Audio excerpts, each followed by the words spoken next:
"You don't look like you belong in first class." Those words would echo through Zara Chen's mind for the rest of her life, but not for the reasons anyone could have predicted when they first sliced through the humid air of JFK Terminal 4 on that sweltering Tuesday afternoon in July. At 22 years old, Zara had heard variations of that sentiment more times than she could count, but never quite so boldly, never quite so publicly, and never with such devastating consequences for the person who dared to speak them. The fluorescent lights above hummed with that particular frequency that seemed designed to give frequent travelers headaches, casting everything in the terminal with an artificial brightness that made even the most expensive designer luggage look cheap and garish. The air conditioning fought a losing battle against the summer heat seeping through the massive windows that offered views of planes taxiing on the tarmac, their engines creating heat mirages that danced like ghosts across the concrete. Zara adjusted the straps of her battered canvas backpack, the one she'd carried through 4 years of art school at Parsons, its fabric now soft and faded from countless trips between her dorm and the studio spaces where she'd spent more nights than she cared to count.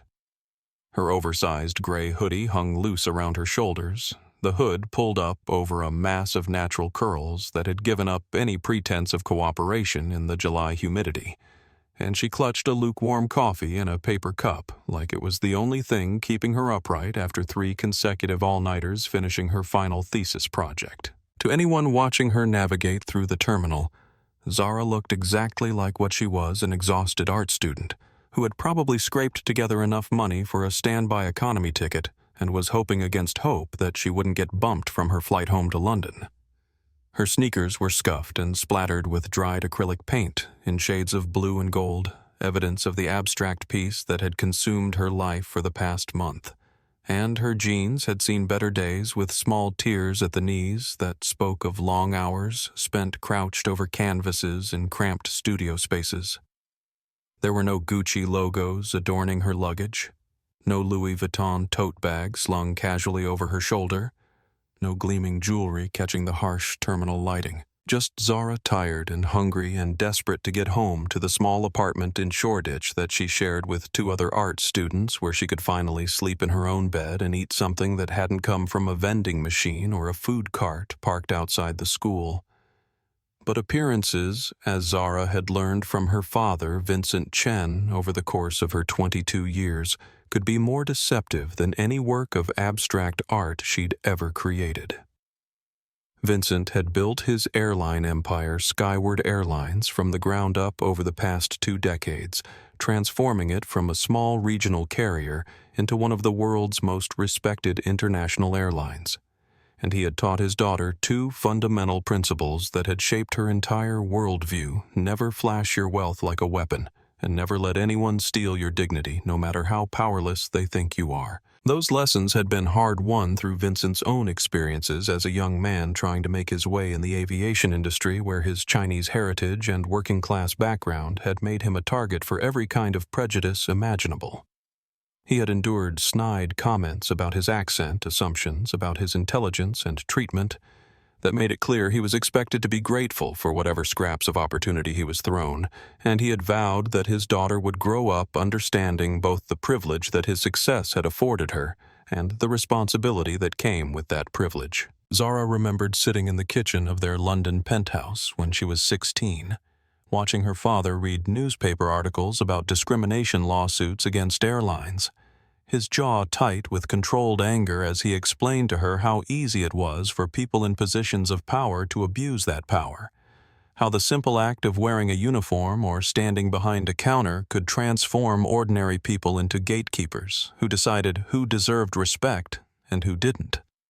The moment you start believing that your worth is determined by the logo on your luggage or the price of your ticket. He had told her, his voice quiet but intense in the way that always made her pay attention, is the moment you lose sight of what actually matters in this world. We've been fortunate, Zara, but fortune is just luck wrapped up in hard work, and luck can change faster than the weather. What doesn't change is how we treat people when we think nobody important is watching, Those words had stuck with her through 4 years of art school, through countless interactions with classmates who came from families where money had never been a concern, through professors who made assumptions about her background based on her appearance, and through her own internal struggles with the guilt that came from knowing that her father's success meant she would never have to worry about student loans, or whether she could afford art supplies, or whether she'd have a safety net if her dreams of becoming a professional artist didn't work out. She had deliberately chosen to live like her classmates, to dress like them, to experience the same financial pressures they faced, because she wanted to earn her place in the art world through her talent and her work ethic, not through her father's connections or his ability to write checks to gallery owners. It was a noble intention born from genuine principles. But as she approached the gleaming silver counters of Skyward Airlines at JFK Terminal 4, Zara was about to discover that sometimes trying to hide your privilege can be just as dangerous as flaunting it. The terminal stretched out before her like a study in contrasts, divided into distinct worlds that might as well have been separated by oceans instead of velvet ropes and marble barriers. On her left, a serpentine line of hundreds of weary travelers snaked back and forth in the economy check-in area. Families with crying children and business travelers frantically checking their phones and college students with backpacks that looked suspiciously similar to her own, all of them sharing the particular brand of exhausted patience that comes with budget air travel. On her right, behind a thick velvet rope that gleamed under the artificial lights like a barrier between social classes, stretched a plush red carpet leading to a check-in counter that looked more like a piece of furniture from a billionaire's private office than anything that belonged in an airport. The mahogany surface was polished to a mirror shine, and the brass fixtures caught the light in a way that seemed calculated to intimidate anyone who might have thoughts above their station. A discreet brass plaque mounted on a chrome stand announced in elegant script, "Priority Access, First Class, Global Elite, Obsidian Members Only," and behind the counter stood a woman who looked like she had been hired specifically to embody those words. Her blonde hair lacquered into a helmet of such perfect immobility that it could probably survive a Category 5 hurricane without losing a single strand. Zara took a deep breath, tasting the recycled air and the faint scent of expensive perfume that seemed to drift over from the priority area, and stepped under the velvet rope with the quiet confidence that came from knowing, despite all appearances to the contrary, that she belonged there. She had every legal and moral right to walk across that red carpet, and her father had taught her that rights meant nothing if you weren't willing to exercise them, even when doing so made other people uncomfortable. What she didn't know as she approached that polished mahogany counter with her paint-stained sneakers silent against the plush carpet was that she was about to become the focal point of a confrontation that would destroy careers, topple corporate conspiracies, reshape an entire industry, and prove once again that the most dangerous thing anyone can do is underestimate the power of quiet dignity in the face of loud prejudice. The woman behind the mahogany counter possessed the kind of perfectly cultivated appearance that spoke of years spent perfecting the art of professional intimidation. Every detail of her presentation carefully calculated to establish and maintain the social hierarchy that had governed her corner of the aviation world for the better part of 2 decades. Her name tag, polished to the same mirror shine as the counter itself, read, "Melissa Hartwell," and those 2 words represented everything she had worked to achieve since the day she had first set foot in an airport as a terrified 19-year-old from a working-class family in Queens, who had never been on an airplane and wasn't entirely sure she ever wanted to be on one.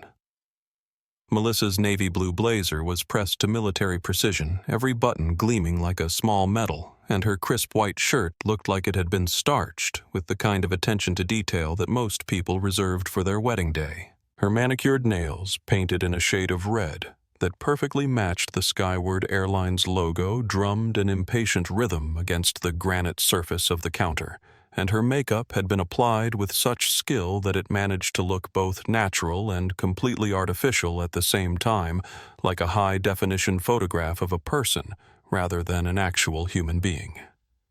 But it was her smile that truly set her apart from her colleagues in the economy section, an expression that she had perfected through 15 years of dealing with passengers who she believed were either worthy of her attention or utterly beneath her notice. It was a smile that could transform from warm and welcoming to cold and dismissive faster than a pilot could flip a switch, and she wielded it like a weapon that never left fingerprints, never drew blood, but could inflict wounds that lasted for years. Melissa had grown up in a family where her mother cleaned office buildings at night and her father drove a delivery truck during the day, where money was always tight and luxuries were few and far between, where the idea of flying somewhere for vacation was about as realistic as the idea of taking a vacation on the moon. She had earned her way into the airline industry through a combination of hard work, natural intelligence, and a burning desire to surround herself with the kind of wealth and sophistication that had been completely absent from her childhood. The irony was that Melissa's background should have made her more sympathetic to people who found themselves out of place in expensive environments, more understanding of the anxiety that came with trying to navigate social situations where everyone else seemed to know rules that no one had ever bothered to explain to you. Instead, it had had exactly the opposite effect, transforming her into someone who guarded the gates of privilege with the zealousness of a recent convert. Someone who seemed to believe that the best way to prove she belonged in first class was to make sure that everyone who didn't belong stayed exactly where they were supposed to stay. She had been trained during her early years with Skyward Airlines to think of herself as a guardian of the brand, a protector of the company's reputation for exclusivity and excellence. Her supervisors had explained to her in terms that seemed reasonable at the time that part of her job was to ensure that the first-class experience remained special, that the passengers who paid premium prices for premium service continued to feel like they were getting something that was worth the extraordinary cost. You have to understand, her first manager had told her during a training session that now seemed like it had taken place in a different lifetime, that our first-class passengers aren't just buying a seat on an airplane. They're buying an experience, of feeling, of being special, of being treated like they matter more than everyone else. And that feeling is only valuable if everyone else doesn't get to have it. Your job is to make sure that the people who deserve that treatment get it, and the people who don't deserve it understand why they don't deserve it. It had seemed logical at the time, even noble in its own twisted way, like she was protecting something valuable and rare from being cheapened by people who hadn't earned the right to it. But over the years, that protective instinct had gradually transformed into something darker and more personal, a need to prove her own worth by diminishing the worth of others, a compulsion to exercise the small amount of power her position gave her over people who she perceived as threats to the carefully constructed world she had built for herself. Melissa surveyed her domain with the satisfaction of a small-town mayor, contemplating a perfectly organized parade, taking inventory of every detail that contributed to the atmosphere of exclusivity she had worked so hard to create and maintain. The red carpet beneath her feet was vacuumed twice daily and steam cleaned once a week, ensuring that it maintained the kind of pristine appearance that made it clear this was a space where only certain kinds of feet were welcome to tread. The mahogany counter had been imported from a sustainable forestry operation in Honduras at a cost that exceeded most people's annual salary, and it was polished every morning with a special oil that enhanced the natural grain of the wood while providing a surface so smooth it felt almost liquid to the touch. The brass fixtures were cleaned with museum-quality care, and the lighting had been designed by the same firm that had done work for several five-star hotels in Manhattan, creating an atmosphere that was simultaneously warm and intimidating. Behind her, arranged like trophies on glass shelves, were brochures advertising vacation packages to destinations that most people could only dream of visiting, private villa rentals in Tuscany and yacht charters in the Greek islands and safari expeditions in Kenya that cost more than most people made in several years. These weren't advertisements exactly, since the passengers who could afford such luxuries hardly needed to be convinced of their desirability, but rather symbols of a lifestyle that was available to some people and permanently out of reach for others. Melissa had memorized every detail of those brochures, partly because it was her job to be knowledgeable about the services her company offered, but mostly because she found comfort in studying the photographs of places she would probably never visit and experiences she would probably never afford even with her airline employee discounts. It was a complicated relationship she had with wealth, simultaneously worshiping it and resenting it, desperately wanting to be part of it while knowing that her role would always be to serve it rather than to possess it. The morning had been unusually quiet, with only a handful of first-class passengers checking in for the afternoon departure to London, most of them the kind of polished, confident people who moved through the world with the easy assurance that came from knowing that every door would open for them, and every smile would be genuine, and every experience would be tailored to their expectations. They were the kind of passengers Melissa enjoyed serving, not because she particularly liked them as individuals, but because their presence validated her belief that she was part of something important and exclusive. But now, as she watched a young woman in a paint-stained hoodie duck under the velvet rope and approach her counter with the kind of casual confidence that suggested she had no idea how out of place she looked, Melissa felt the familiar surge of protective anger that always arose when someone threatened to contaminate the sacred space she guarded so carefully. This was exactly the kind of situation her training had prepared her for, the kind of challenge to the natural order that required swift and decisive action to prevent the erosion of standards that separated the deserving from the undeserving. She straightened her blazer, arranged her face into the expression that she had perfected for dealing with people who needed to be put in their place, and prepared to defend her fortress against what was clearly an invasion by someone who had no business being there. The collision between Zara's quiet determination and Melissa's polished authority began with the kind of silence that seems to stretch time itself, a moment of assessment, where each woman took the measure of the other without saying a word, like gunfighters in an old Western movie sizing each other up before the shooting started. Zara stood at the edge of the red carpet, her paint-stained sneakers making no sound on the plush fabric, while Melissa remained behind her mahogany barricade, her perfectly manicured fingers frozen in mid-tap against the granite surface. "Excuse me," Melissa said finally, her voice cutting through the ambient noise of the terminal with the precision of a surgeon's scalpel. Each syllable carefully modulated to convey just the right combination of politeness and condescension. It was a tone she had perfected over years of practice, one that managed to sound helpful, while actually being anything but like a smile with teeth that were just a little too sharp. "I think you might be looking for the economy check-in area, which is back in that direction."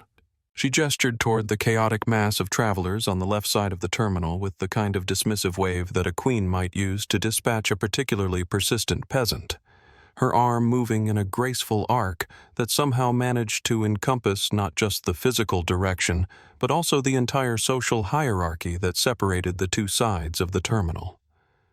Her eyes never quite met Zara's, directly focusing instead on a point somewhere over her left shoulder, as if looking at her would somehow contaminate the pristine atmosphere she had worked so hard to maintain. Zara paused in her approach, not because Melissa's words had intimidated her, but because she was genuinely curious about the psychology behind such immediate and confident assumptions. Here was a woman who had taken one look at her appearance and decided without any additional information that she must be lost, confused, or deliberately trying to gain access to something she didn't deserve. It was a fascinating example of the kind of unconscious bias her father had spent years trying to educate his employees about, though Zara suspected that, in Melissa's case, the bias was far from unconscious. "I know where the economy section is," Zara replied, her voice carrying the kind of calm certainty that comes from growing up in a household where every conversation was a master class in diplomacy and every dinner table discussion was a lesson in maintaining grace under pressure. "But I'm actually checking in for first class, flight 847 to Heathrow, departing at 3:15.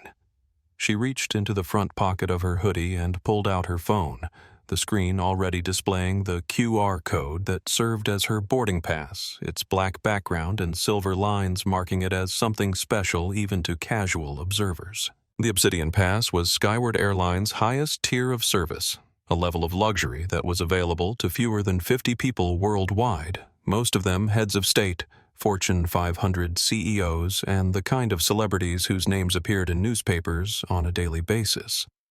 But Melissa barely glanced at the phone before shaking her head with the kind of patient exasperation that a kindergarten teacher might reserve for a child who insisted that 2 plus 2 equaled 5. Her smile remained perfectly in place, but something cold flickered behind her eyes like ice forming on a window during the first frost of winter. "Miss," she said, drawing the word out like she was speaking to someone who might have trouble understanding complex concepts. "This is the priority access area which is reserved for first-class passengers and global elite members only. I understand that sometimes the signage can be confusing, especially for people who aren't familiar with airline procedures, but I'm afraid you'll need to wait in the regular check-in line with the other economy passengers."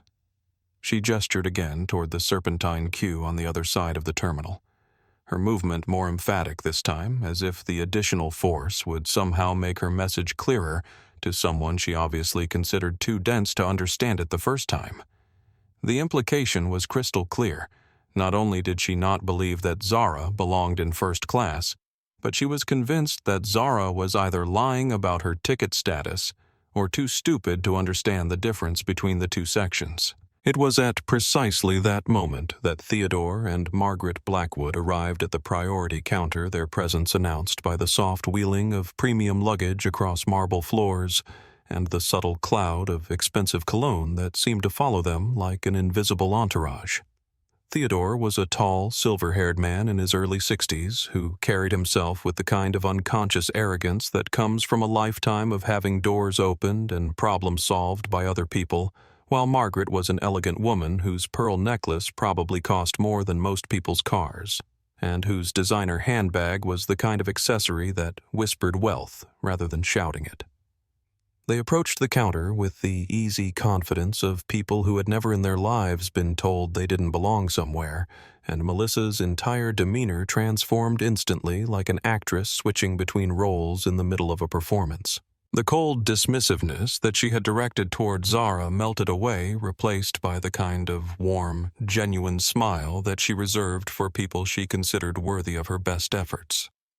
"Mr. and Mrs. Blackwood," she said, her voice rising in pitch and warmth as she recognized the names from their reservation. "How wonderful to see you again.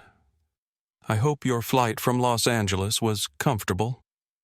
Theodore nodded with the kind of casual acknowledgement that he might give to a particularly attentive waiter, while Margaret offered a smile that was polite but distant, the kind of expression that wealthy people had perfected for dealing with service workers who they wanted to encourage without actually engaging with as human beings. The flight was adequate, Theodore said, his voice carrying the slight undertone of dissatisfaction that suggested he was the kind of person who found fault with things as a matter of principle, rather than because anything was actually wrong. "Though I do hope the service on this afternoon's flight will be up to Skyward's usual standards. We're traveling to London for our anniversary, and Margaret has very specific expectations about how such occasions should be celebrated." "Of course, Mr. Blackwood," Melissa replied, her fingers already dancing across her computer keyboard as she pulled up their reservation details. "I see here that you've been upgraded to our premium first-class suite complimentary champagne service and priority deplaning upon arrival at Heathrow. Is there anything else I can do to ensure your journey is memorable?" Zara watched this exchange with the kind of detached fascination that an anthropologist might feel while observing a particularly interesting tribal ritual, noting how quickly and completely Melissa had shifted from hostile gatekeeper to obsequious servant, based on nothing more than the appearance and manner of the people she was dealing with. It was a perfect illustration of the point her father had been making about the arbitrary nature of respect and dignity in service industries, the way that human worth could apparently be calculated based on the cut of someone's clothes and the confidence of their bearing. "Excuse me," Zara said, stepping forward slightly to reclaim Melissa's attention, her voice still calm but carrying a slight edge that suggested her patience was beginning to wear thin. "I was in the middle of checking in for my flight, and I'd appreciate it if you could scan my boarding pass so I can get through security and find my gate." Melissa's head snapped back toward her with the kind of sharp movement that suggested genuine annoyance at having her important conversation with real customers interrupted by someone who clearly didn't understand her place in the hierarchy of the terminal. Her smile vanished completely, replaced by an expression of barely controlled irritation that made it clear she considered Zara's persistence to be a personal affront. "Miss," she said, her voice dropping to a temperature that could have frozen water, "I thought I made it clear that you need to move to the economy check-in area. This section is for paying customers only, not for people looking for upgrades or trying to sneak into first class with fake boarding passes printed from the internet." The accusation hung in the air like a toxic cloud, and Zara felt the familiar heat of anger rise in her chest, the same feeling she had experienced countless times throughout her life, when people made assumptions about her based on nothing more than their own prejudices and limited worldviews. But she had learned from her father that anger without strategy was just noise, and noise was easily dismissed by people who had already decided not to listen. "I have a legitimate boarding pass," she said, holding her phone out toward Melissa with the kind of steady determination that suggested she was prepared to stand there all day if necessary. "I'm asking you to scan it and confirm my reservation, which is exactly what you're supposed to do for every passenger, regardless of what they're wearing or what assumptions you might be making about their economic status." Theodore Blackwood cleared his throat with the kind of theatrical emphasis that suggested he was accustomed to having his interruptions treated as important contributions to any conversation. "Young lady," he said, his voice carrying the tone of a man who believed that his age and social position gave him the right to lecture anyone he encountered. "I don't know what kind of scam you're trying to run here, but these dedicated professionals are trying to provide quality service to legitimate passengers. Perhaps you should consider finding your proper place in line before you cause any more disruption for people who actually belong here." Margaret nodded in agreement, her expression suggesting that she found Zara's presence not just inappropriate but personally offensive, like a stain on an expensive tablecloth or a discordant note in an otherwise perfect symphony. "Honestly," she added, her voice carrying the kind of weary exasperation that suggested she encountered such problems on a regular basis. "The nerve of some people these days, thinking they can just demand special treatment without earning it." Zara looked back and forth between the three adults arrayed against her, taking in Melissa's hostile defensiveness, Theodore's pompous righteousness, and Margaret's casual disdain, and realized that she was witnessing something that went far deeper than simple customer service incompetence. This was a perfect example of the kind of institutional prejudice that her father had spent his entire career trying to eliminate from the airline industry, the belief that respect and dignity were commodities that had to be purchased rather than basic human rights that belonged to everyone, regardless of their economic status or social position. What none of them realized as they stood there in their perfect little bubble of privilege and prejudice was that they were about to learn a very expensive lesson about the dangers of making assumptions based on appearances and about the difference between actual power and the illusion of power that comes from wearing the right clothes and standing behind the right counter. The confrontation reached its tipping point when Melissa made the fatal decision to escalate from condescension to open accusation, crossing a line that would prove to have consequences far beyond anything she could have imagined in her worst nightmares. The terminal around them had grown quieter as other passengers began to sense the tension building at the priority counter, conversations dropping to whispers and phones being raised to capture what was obviously about to become a much more interesting situation than anything happening at the departure gates. "Listen, honey," Melissa said, her voice dripping with the kind of false sweetness that was somehow more insulting than outright hostility. "I've been doing this job for 15 years, and I can spot a fake boarding pass from 50 feet away. Printing out a QR code from some website and hoping nobody will notice doesn't make you a first-class passenger.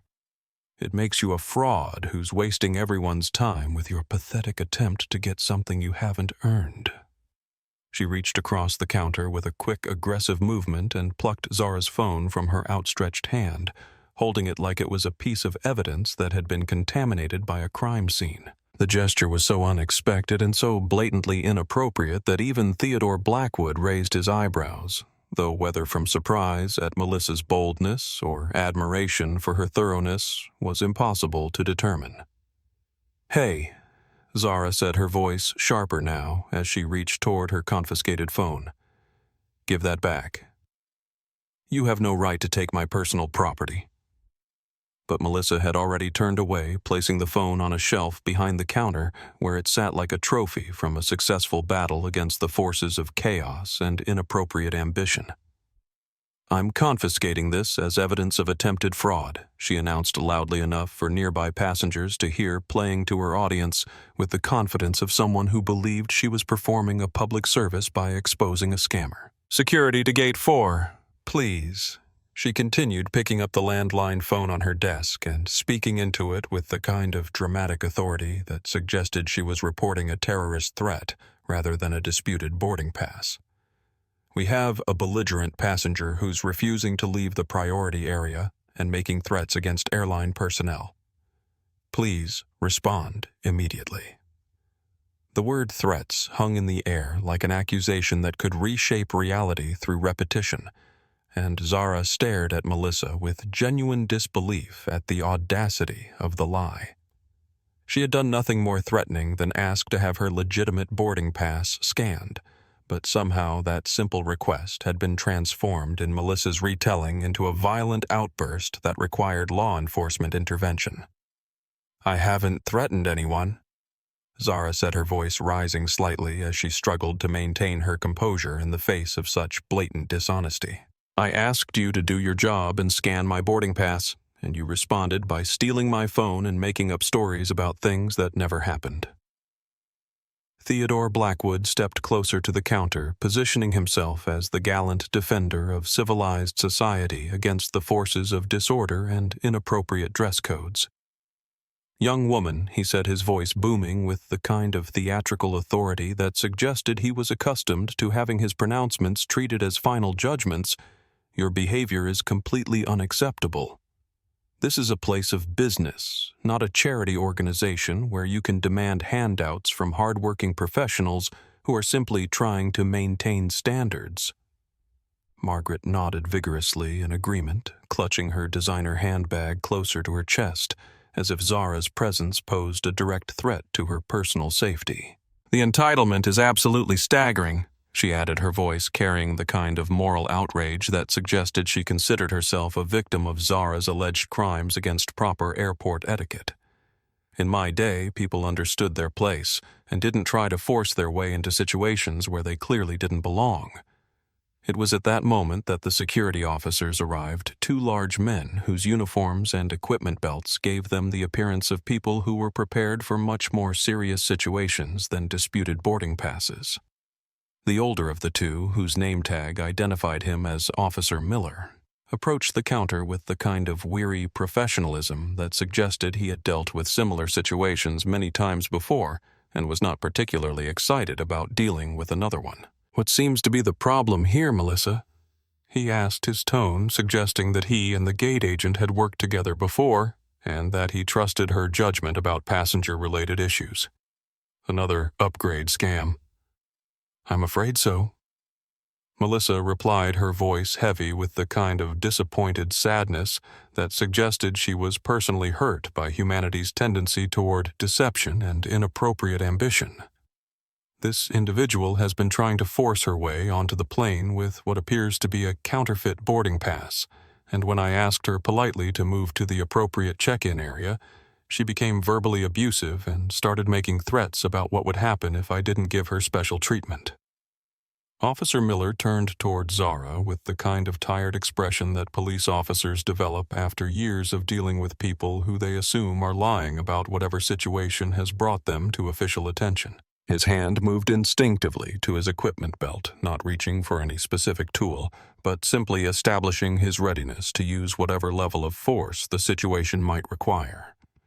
"Ma'am," he said, his voice carrying the tone of someone who had delivered similar speeches hundreds of times and was not interested in having a long conversation about the details, "I need you to step away from the counter and move toward the economy check-in area. If you have a legitimate ticket for this flight, you can sort out any issues with the appropriate personnel over there." "I have a first-class ticket," Zara insisted, pointing toward the shelf where her phone sat, like evidence in a trial where she was the defendant and everyone else was both judge and jury. "My boarding pass is right there on my phone," which she took without permission after refusing to scan it. "All I'm asking for is the same service that any other passenger would receive," Miss Officer Miller said, stepping closer and lowering his voice to the kind of threatening whisper that was designed to make people understand that their cooperation was not optional. "I don't care if your daddy is the President of the United States. That doesn't give you the right to harass airline employees or cause disturbances in secure areas of the airport. Now, you can walk away voluntarily, or I can escort you out in handcuffs. Those are your only options." The threat was clear and immediate, and Zara realized that she had reached the point where any further resistance would result in her being physically removed from the terminal, possibly arrested, and definitely humiliated in front of dozens of witnesses who were already recording the encounter on their phones. She looked around at the faces surrounding her, seeing curiosity and judgment and a kind of uncomfortable entertainment that people always seemed to derive from watching someone else's dignity being systematically destroyed. Theodore and Margaret Blackwood were watching the proceedings with obvious satisfaction, clearly pleased that the natural order of things was being restored through the proper application of authority and consequences. Melissa stood behind her counter with an expression of righteous vindication, convinced that she had successfully protected her domain from invasion by people who didn't understand or respect the rules that governed civilized behavior in premium spaces. "Fine," Zara said, finally, her voice barely above a whisper, as she realized that continuing to fight would only make the situation worse for everyone involved. "I'll leave, but I want my phone back." "The phone stays here as evidence pending a full investigation into possible criminal fraud," Melissa replied with obvious satisfaction, clearly savoring her complete victory over someone who had dared to challenge her authority. "You can file a police report downtown if you think you have grounds for a complaint, but I wouldn't recommend it since lying to federal officers is a felony." Officer Miller reached for Zara's arm with the kind of firm grip that suggested he was prepared to apply as much force as necessary to ensure her compliance with his instructions. But as his fingers closed around her bicep, a voice cut through the terminal noise with the kind of commanding authority that made everyone in the immediate vicinity freeze in place like actors who had suddenly forgotten their lines.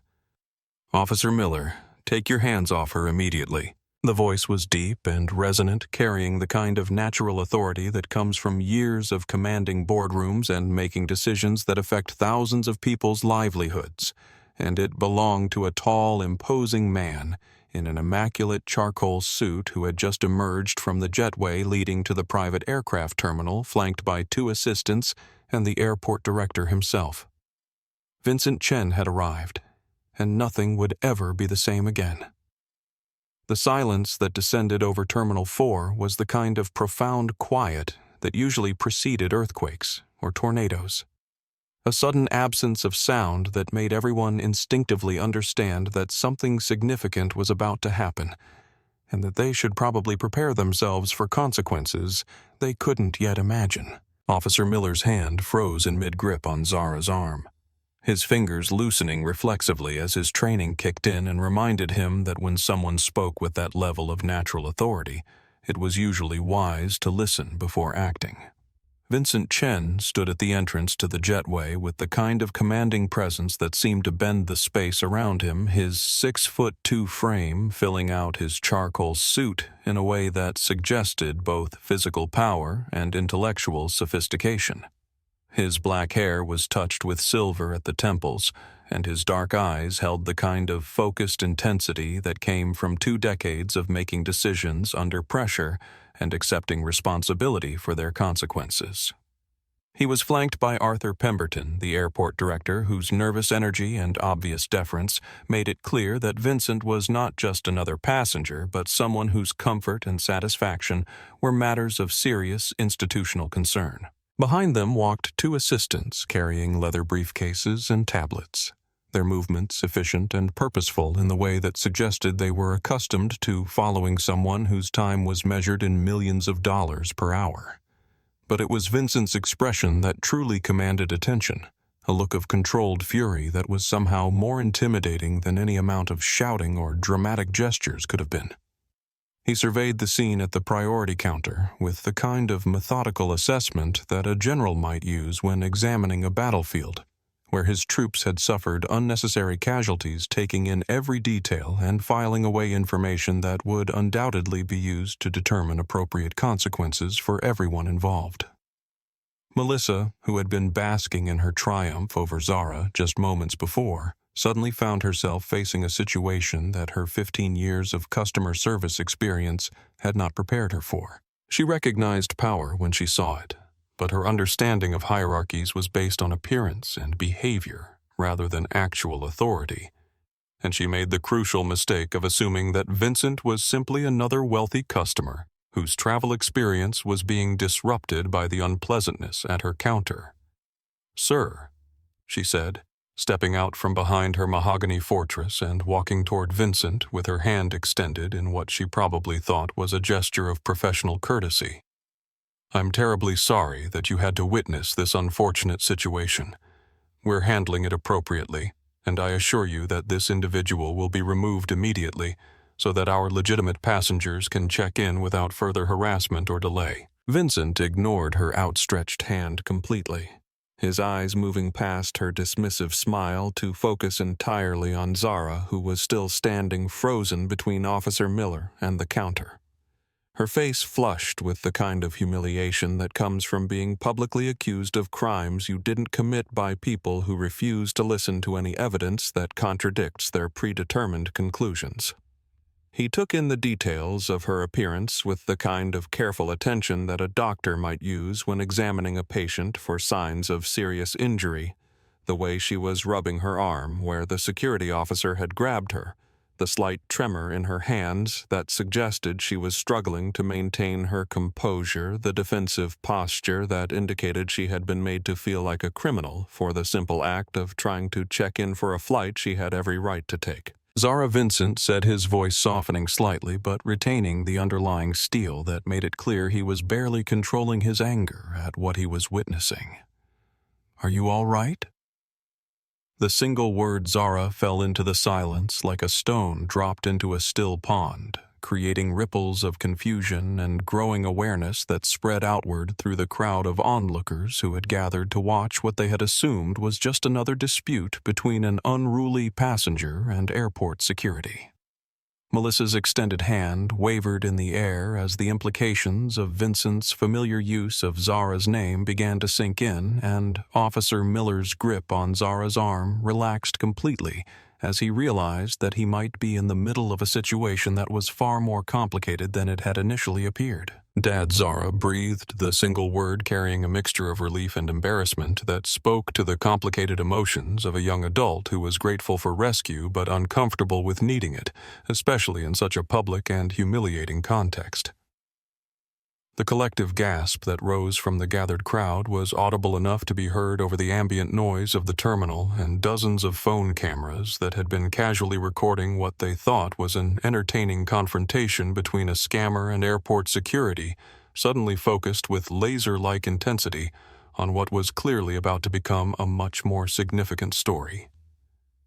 Dad, Melissa whispered the word, tasting like ash in her mouth, as she began to understand the magnitude of the mistake she had just made. She looked back and forth between Zara in her paint-stained hoodie and scuffed sneakers, and Vincent in his perfectly tailored suit and aura of unmistakable authority, trying to reconcile the obvious relationship between them with everything she thought she knew about social hierarchies and appropriate appearances.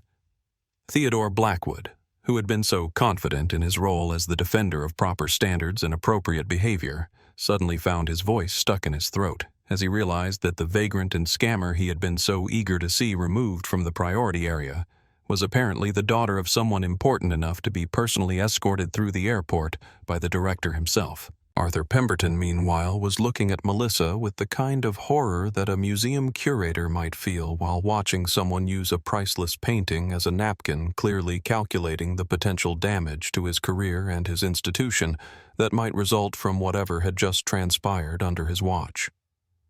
Vincent walked slowly toward the priority counter, each step deliberate and measured, his movement creating a sense of inevitable consequence that made everyone in the vicinity understand that whatever was about to happen would be final and irreversible.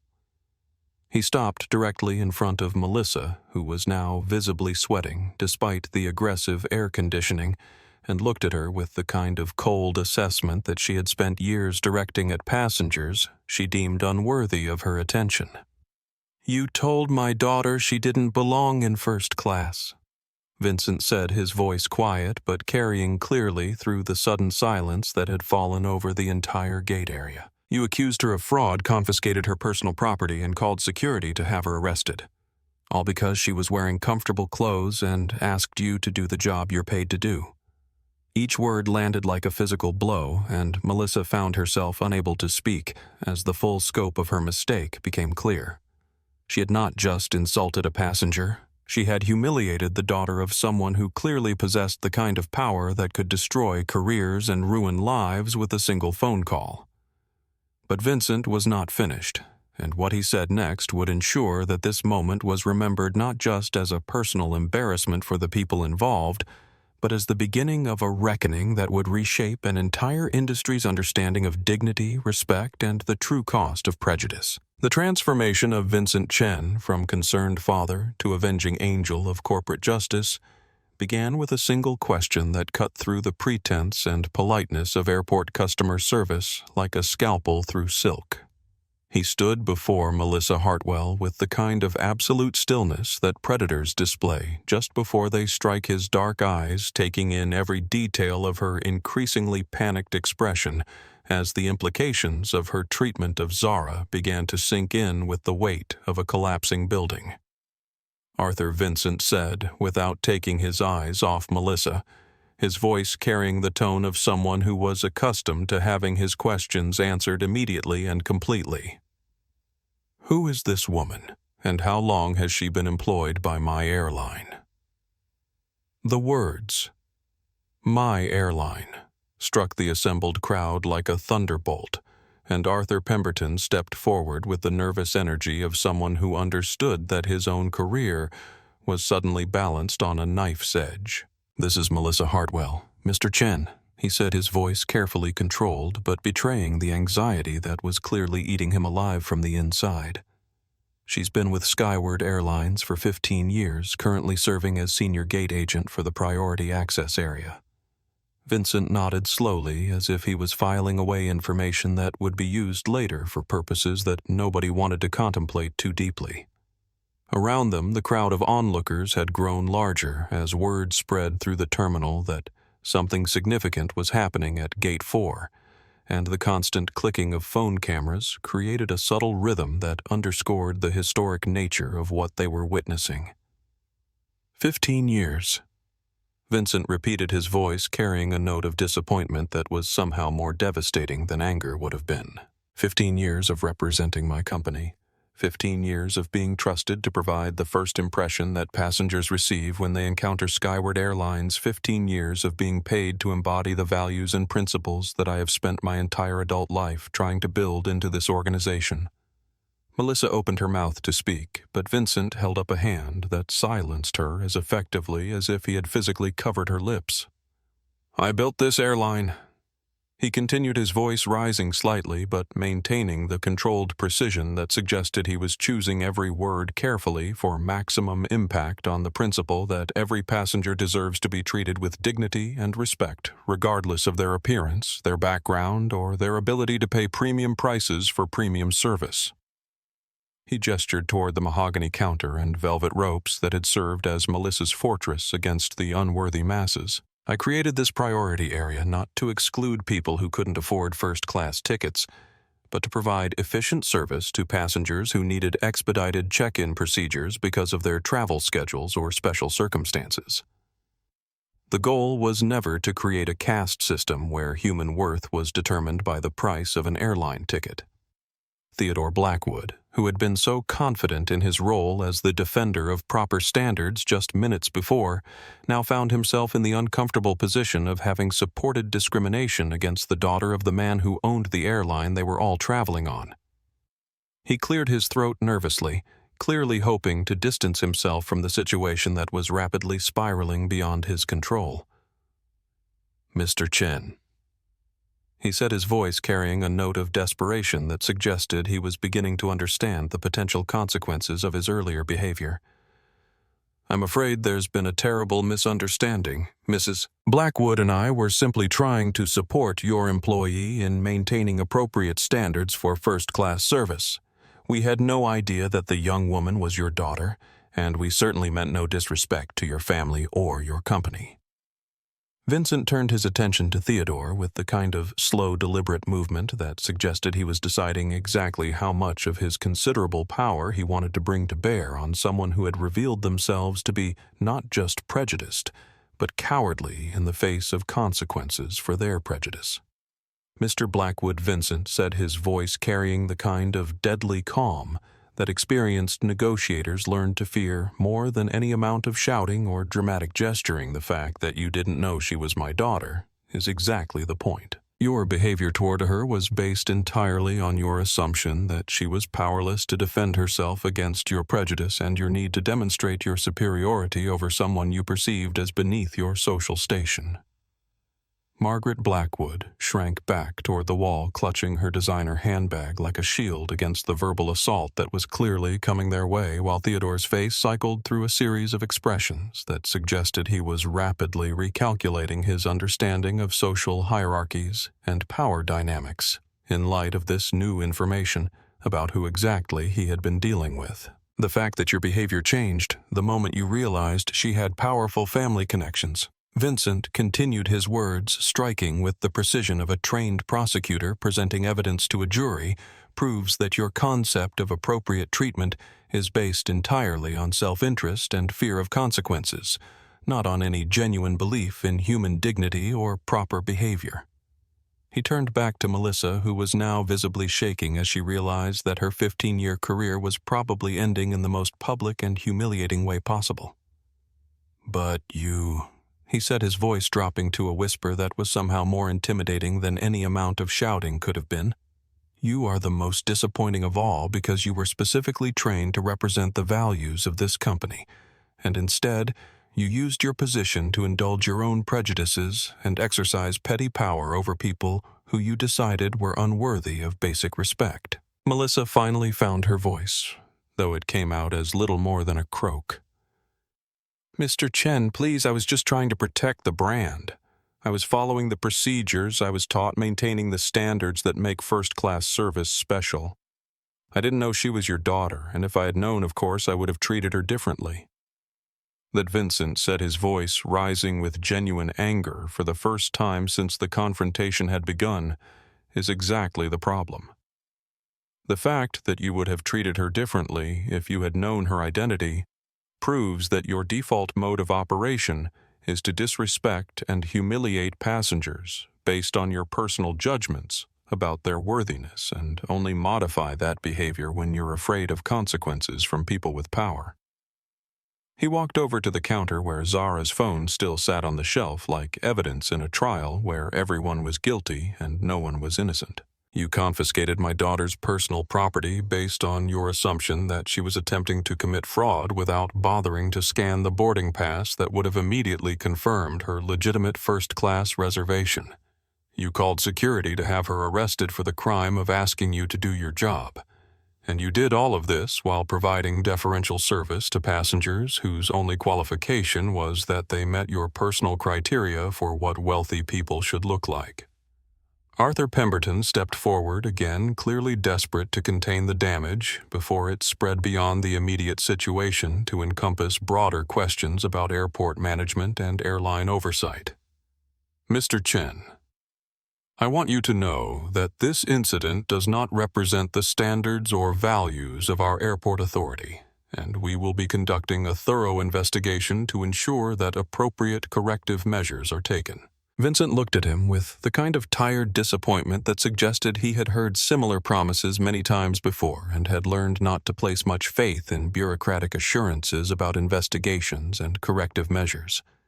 Arthur, he said this incident represents exactly the standards and values of your airport authority, because it happened under your watch in your facility by employees who were hired and trained according to your procedures.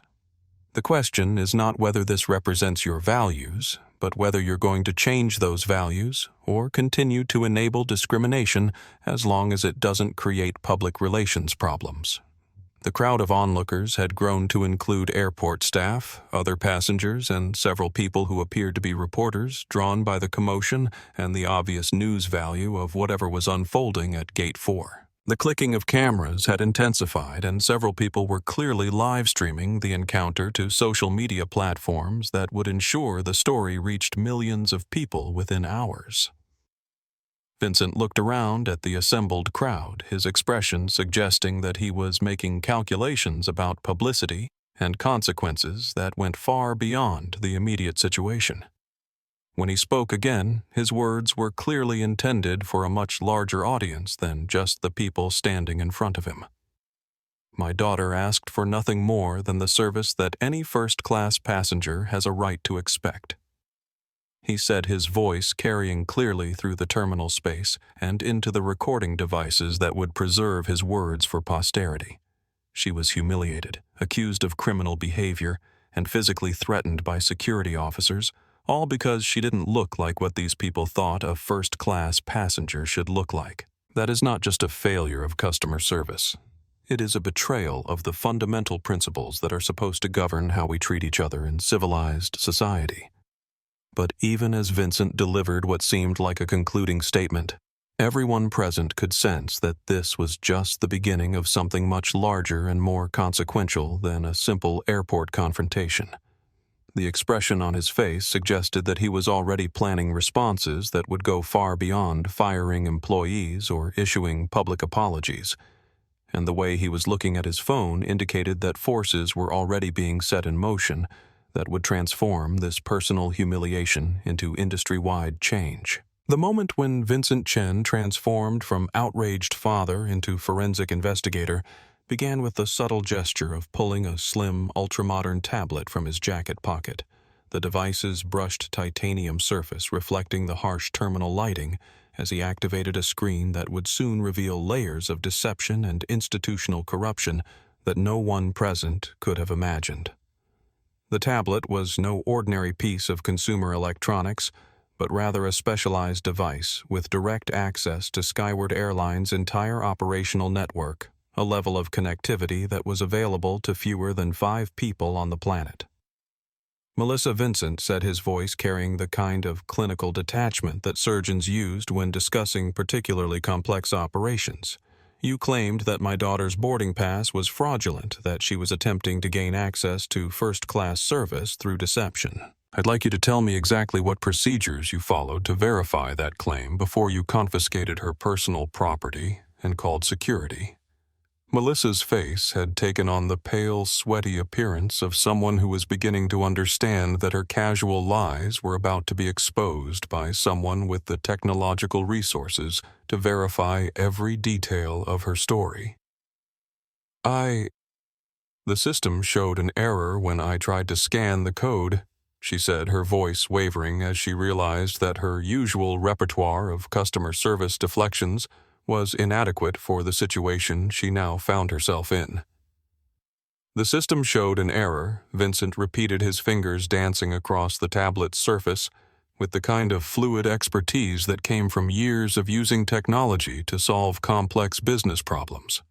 That's interesting, because I'm looking at the back-end logs for Terminal 4's check-in system right now, and according to the data, you never attempted to scan her boarding pass at all. The accusation hung in the air like smoke from a fired gun, and the crowd of onlookers pressed closer to hear what was clearly becoming a real-time investigation into corporate malfeasance and employee misconduct. Vincent held up the tablet so that its screen was visible to the cameras that were recording every word, displaying a complex interface filled with timestamps, user IDs, and transaction logs that told a story very different from the one Melissa had been trying to sell. Here, Vincent continued pointing to specific entries on the screen with the kind of precise gestures that professors used when explaining crucial concepts to particularly slow students. We can see every interaction with the passenger manifest system over the past 3 hours. At 1:42 p.m., user IDM Hartwell accessed the reservation for passenger Chen Zara seat assignment 1A. Instead of scanning her boarding pass to confirm her identity, you manually flagged the reservation as no-show and released the seat back into the available inventory. Melissa's mouth opened and closed silently like a fish that had been pulled from water and was desperately trying to breathe air that provided no oxygen for her increasingly desperate attempts to maintain her version of events. Around her, the other players in this drama were beginning to understand that they had been witness to something far more serious than a simple customer service dispute. But that's not the most interesting part, Vincent said, his voice carrying a note of professional fascination that suggested he was genuinely impressed by the scope of the deception he was uncovering. The really fascinating detail is what happened 30 seconds later when the same user ID processed a complimentary operational upgrade for passengers, Blackwood Theodore and Blackwood Margaret, moving them from business class seats 12A and 12B to first class seat 1A. Theodore Blackwood made a choking sound that suggested he was beginning to understand the legal and financial implications of what Vincent was describing, while Margaret took an involuntary step backward as if physical distance from the computer terminal could somehow protect her from the consequences of what they had apparently participated in. A complimentary operational upgrade. Vincent continued, his voice rising slightly as he warmed to his topic, which according to Skyward Airline's policy can only be authorized in cases of aircraft equipment changes, passenger medical emergencies, or other extraordinary circumstances that require immediate seat reassignments. None of those conditions applied to this afternoon's flight, which means that this upgrade was processed in direct violation of company policy. Arthur Pemberton was frantically taking notes on his own device, clearly trying to document every detail of what was turning into a federal case study in airline fraud and discrimination, while Officer Miller stood frozen in place like a man who had suddenly realized he had been about to arrest the daughter of someone who could end his career with a single phone call. But here's where it gets really interesting, Vincent said, scrolling through additional screens of data with the kind of methodical thoroughness that suggested he was building a case that would be presented in courts and congressional hearings, because complementary operational upgrades are supposed to be processed through the corporate revenue management system, which automatically adjusts pricing and availability across the entire network. But this upgrade was processed as a local terminal adjustment, which means it bypassed all the normal oversight and audit procedures. He looked up from the tablet to focus his attention on Melissa, whose face had now progressed beyond pale to a sickly green color that suggested she might actually be physically ill from the stress of having her deception exposed in such devastating detail. That kind of local adjustment, Vincent continued, can only be justified if there was some form of compensation provided to offset the revenue loss from giving away a $12,000 seat for free. So I'm very curious to know, Melissa, what compensation you received for facilitating this unauthorized upgrade. The question hung in the air like a trap that had been carefully constructed and was now ready to spring shut on anyone foolish enough to step into it. Melissa looked around desperately, clearly hoping that someone in the crowd would provide her with an escape route from the technological noose that was tightening around her professional neck. I didn't receive any compensation, she said, her voice barely above a whisper, as she realized that every word she spoke was being recorded by dozens of devices and would probably be analyzed by federal investigators before the day was over.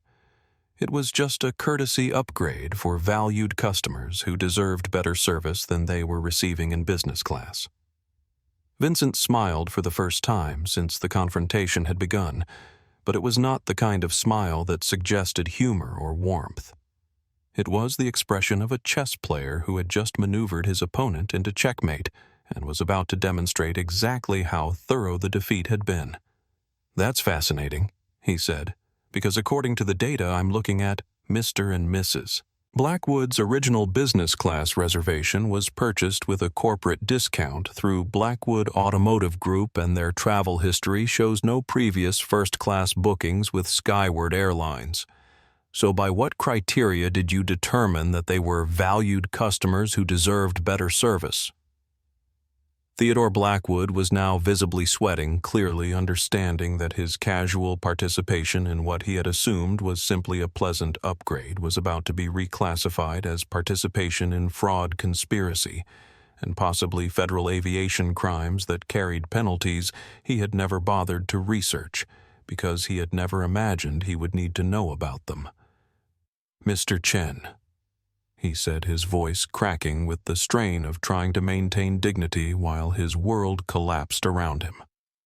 "I want you to understand that my wife and I had no knowledge of any improper procedures. We were simply grateful for what we assumed was excellent customer service, and we certainly never intended to participate in anything illegal or unethical." Vincent looked at him with the kind of expression that suggested he was evaluating a particularly weak excuse from a student who had been caught cheating on an important exam. "Mr. Blackwood," he said, "are you telling me that you believe it's normal for airlines to upgrade passengers from business class to first class for free, with no explanation and no documentation, simply because a gate agent decides that you look like people who deserve special treatment?" The rhetorical question exposed the absurdity of Theodore's position and made it clear that whatever had transpired at the priority counter had been understood by all parties to be irregular, even if they had chosen not to examine the irregularities too closely when they were benefiting from them. But Vincent was not finished with his technological investigation, and what he revealed next would transform this airport confrontation from a case of customer service misconduct into evidence of a conspiracy that reached far beyond Melissa Hartwell's petty prejudices and small-time corruption. The revelation that would transform this confrontation from a simple case of discrimination into evidence of corporate espionage began when Zara stepped forward, her artist's eye having noticed details that everyone else had missed in the chaos of accusations and denials swirling around the priority counter. Despite the humiliation she had endured and the ongoing public spectacle of her vindication, her mind had been working through the sequence of events with the kind of analytical precision that her father had always encouraged her to apply to complex problems. "Dad," she said, her voice cutting through Vincent's methodical destruction of Melissa's credibility with a note of urgency that made everyone present understand that she had observed something significant. "There's something you need to know about what happened before the Blackwoods even arrived at the counter." Vincent paused in his technological investigation, his attention shifting to his daughter with the kind of focused interest that suggested he had learned over the years to take her insights seriously, even when they came from unexpected directions.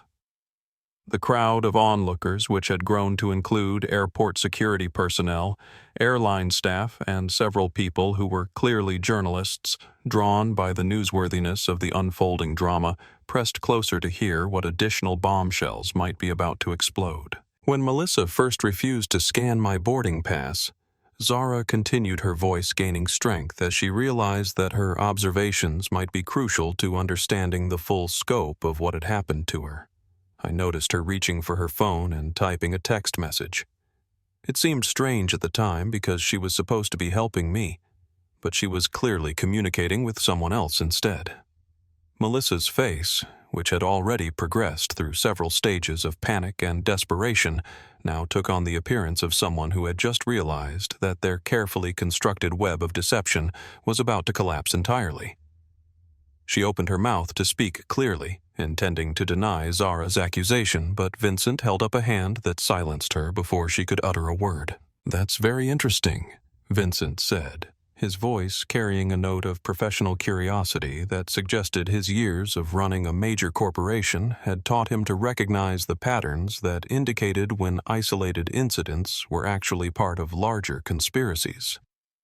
Because if Melissa was texting someone about your arrival before she had even attempted to verify your reservation, that would suggest a level of coordination that goes far beyond simple customer service incompetence. He turned his attention back to his tablet, his fingers moving across the screen with renewed purpose as he accessed systems and databases that were clearly far beyond the reach of ordinary airport personnel. "Arthur," he said without looking up from his device, "I'm going to need immediate access to all communication records for Terminal 4 staff over the past 4 hours. Every text message, every phone call, every email that was sent or received by anyone working in this area." Arthur Pemberton nodded with the kind of nervous enthusiasm that suggested he understood that his cooperation with Vincent's investigation was probably the only thing standing between him and a very unpleasant conversation with federal aviation authorities about oversight failures and security breaches. "Of course, Mr. Chen," he said, pulling out his own phone and beginning to make the calls that would provide Vincent with access to communication data that most people didn't even know was being routinely collected and stored. "But we don't need to wait for official records." Vincent continued, his voice taking on a note of satisfaction that suggested he had found something significant in the data streams he was accessing, because I have real-time access to all cellular communications that pass through the airport's network infrastructure. It's a security feature that most passengers don't know about, but it's essential for preventing terrorist communications and other threats to aviation safety.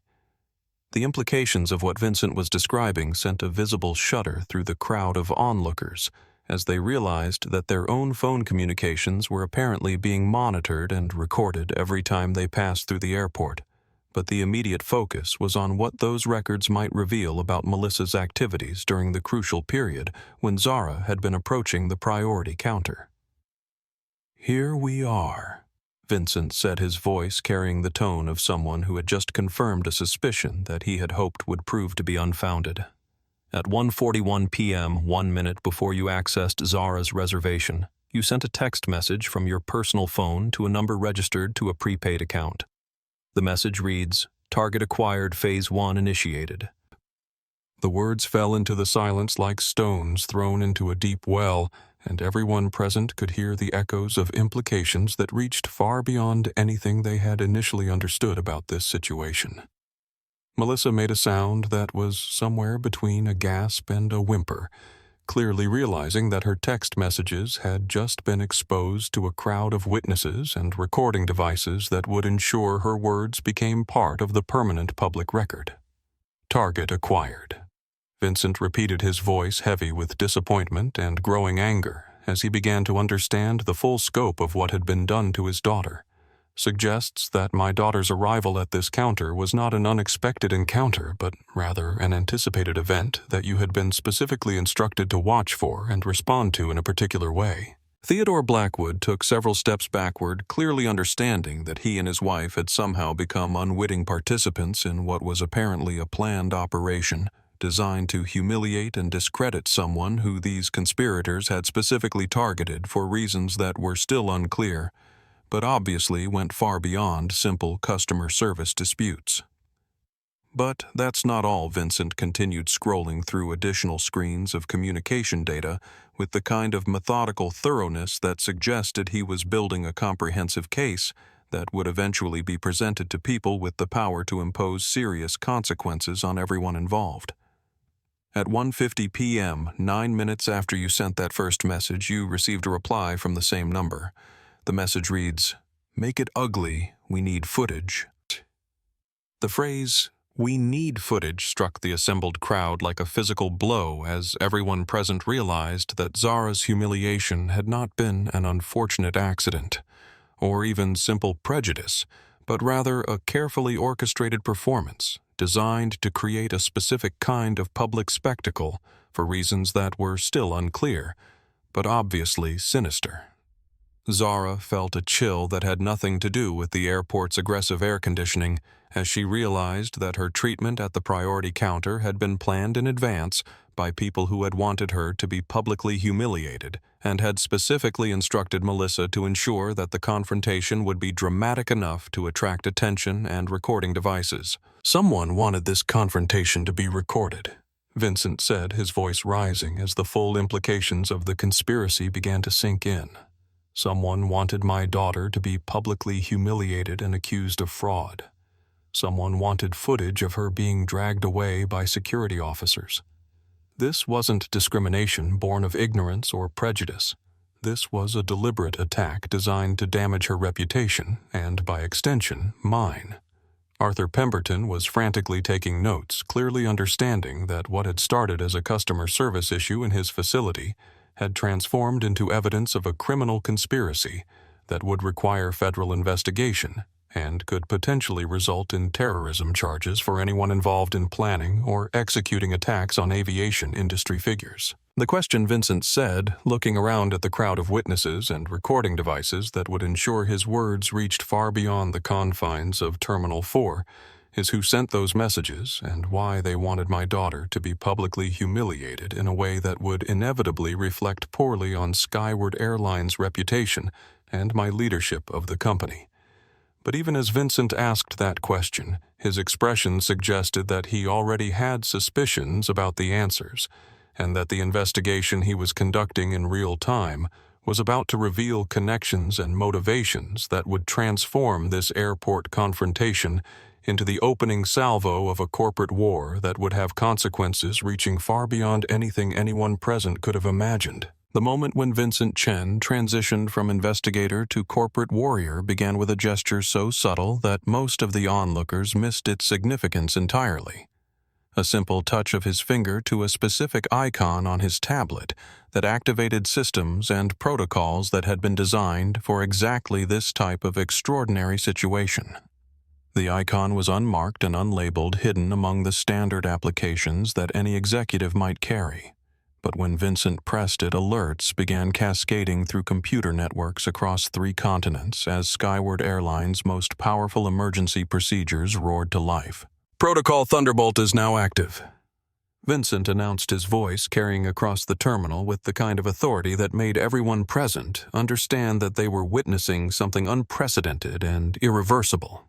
Which means that every Skyward Airlines operation worldwide has just received an immediate stand-down order pending completion of a comprehensive security audit of all passenger-facing personnel and procedures. The words struck the assembled crowd like a thunderclap, and Arthur Pemberton's face went white as he began to calculate the implications of what Vincent was describing. If Skyward Airlines had just suspended all operations globally, the financial and logistical consequences would be measured in tens of millions of dollars per hour, affecting hundreds of thousands of passengers and threatening the stability of international air travel networks that depended on Skyward's connectivity and capacity. "Mr." Chen Arthur said, his voice cracking with the strain of trying to maintain professional composure while his world collapsed around him. "Surely there's no need to ground the entire airline over what appears to be an isolated incident involving a single employee. The disruption to passengers and the economic impact on the aviation industry would be catastrophic."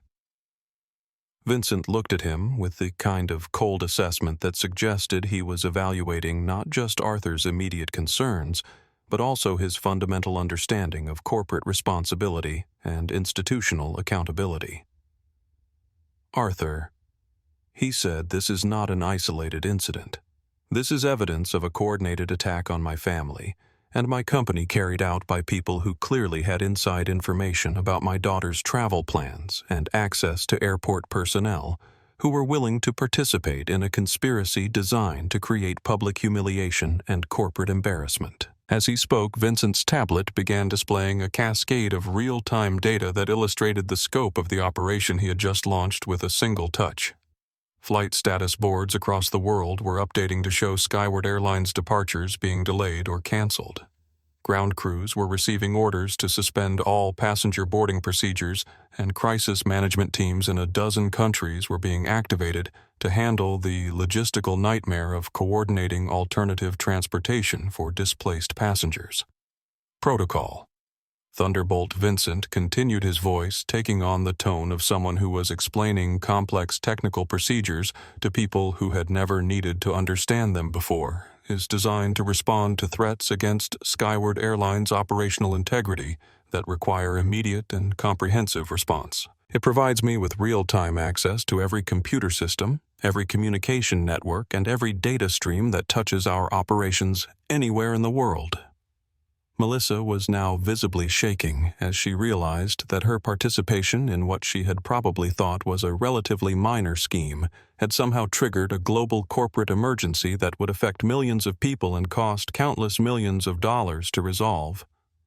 The idea that her few text messages and unauthorized upgrade could have such far-reaching consequences was clearly beyond anything she had imagined when she had agreed to participate in whatever conspiracy had led to this moment. "The communication logs you accessed," she said, her voice barely above a whisper as she made a desperate attempt to limit her legal exposure.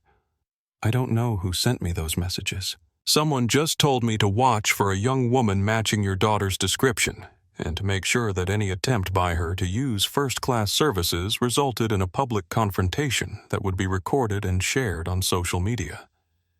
Vincent's expression didn't change, but everyone present could sense that Melissa's partial confession had confirmed suspicions that had been building in his mind since the moment he had arrived at Terminal 4 and witnessed his daughter being humiliated by people who should have been providing her with professional service. "Someone told you to watch for my daughter. Specifically." Vincent said, his voice carrying a note of dangerous calm that suggested he was processing information and calculating responses that would have consequences far beyond anything visible in the immediate airport environment, which means that whoever orchestrated this attack had advanced knowledge of her travel plans, access to airport personnel willing to commit criminal acts on command, and a sophisticated understanding of how to create viral social media content designed to damage corporate reputations.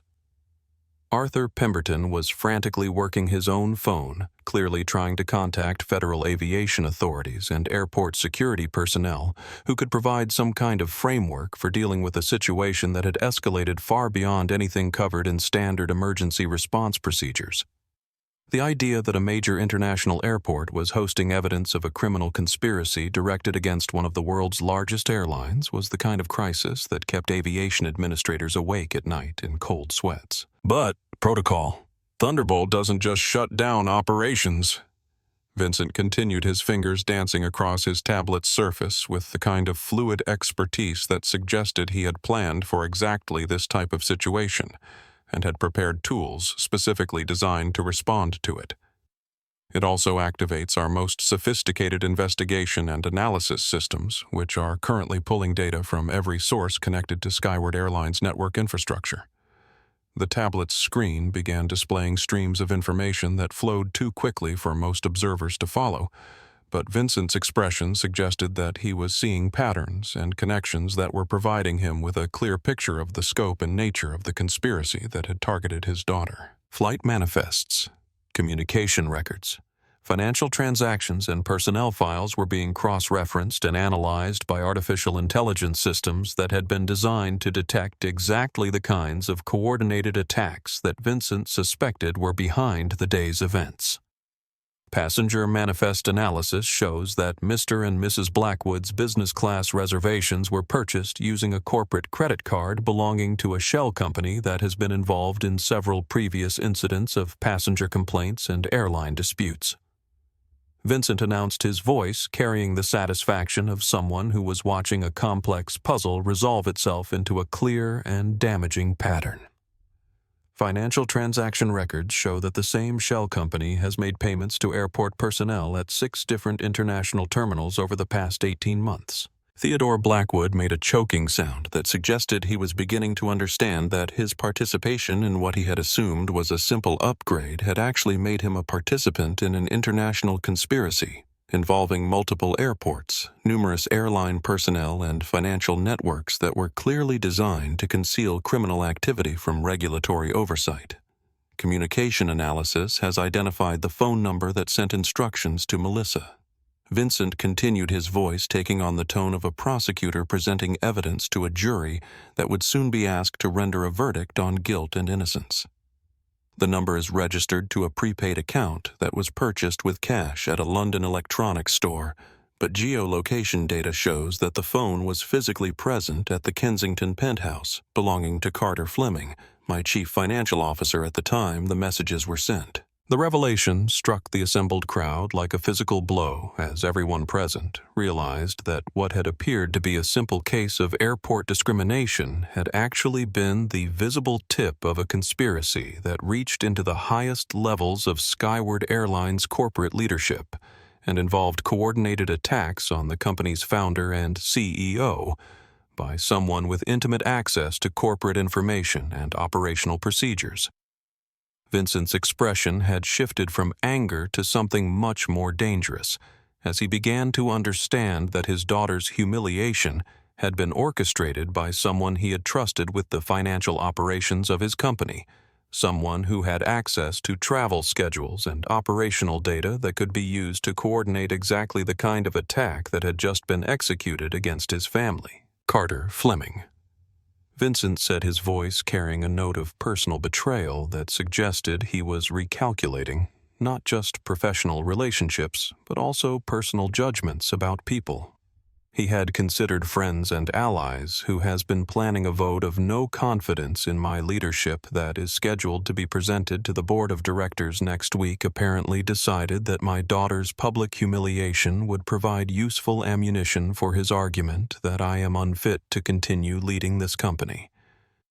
But even as Vincent revealed the personal and professional motivations behind the conspiracy that had targeted his family, his expression suggested that Carter Fleming had made a fundamental miscalculation about the resources and determination that would be brought to bear in response to his attack, and that the consequences of this corporate warfare were about to extend far beyond anything that could be contained within boardroom politics and shareholder disputes. The cascade of consequences that followed Vincent's activation of Protocol Thunderbolt began with the arrival of federal agents who had been automatically dispatched to Terminal 4 the moment Skyward Airlines' security systems had flagged the situation as a potential threat to aviation safety and corporate infrastructure. The agents moved through the terminal with the kind of purposeful efficiency that suggested they had been briefed on the situation during their rapid response to what their initial reports had classified as a possible terrorist incident involving coordinated attacks on airline personnel and operations. Special Agent Rebecca Martinez of the FBI's Aviation Crimes Unit approached Vincent with her credentials already visible, and her expression suggesting that she understood she was dealing with a situation that could have international implications for aviation security and corporate crime enforcement. Behind her walked a team of investigators whose equipment and demeanor made it clear that they were prepared to treat Terminal 4 as an active crime scene requiring immediate preservation of evidence and witness testimony. "Mr. Chen," Agent Martinez said, her voice carrying the kind of professional courtesy that federal agents reserved for people whose cooperation was essential to their investigations, but whose power and influence required careful handling. "We received an automated alert from your company's security systems indicating a possible coordinated attack on Skyward Airlines operations. We're going to need to interview everyone involved and collect all available evidence before we can determine the appropriate federal charges." Vincent nodded with the kind of calm satisfaction that suggested he had anticipated exactly this response and had designed Protocol Thunderbolt specifically to ensure that situations like this would receive immediate federal attention rather than being relegated to local law enforcement agencies that might lack the resources or jurisdiction to handle complex corporate crimes. Agent Martinez. He said, "I have comprehensive documentation of a conspiracy involving airport personnel, corporate espionage, and coordinated attacks on airline passengers designed to damage Skyward Airlines' reputation and create material for a corporate takeover attempt.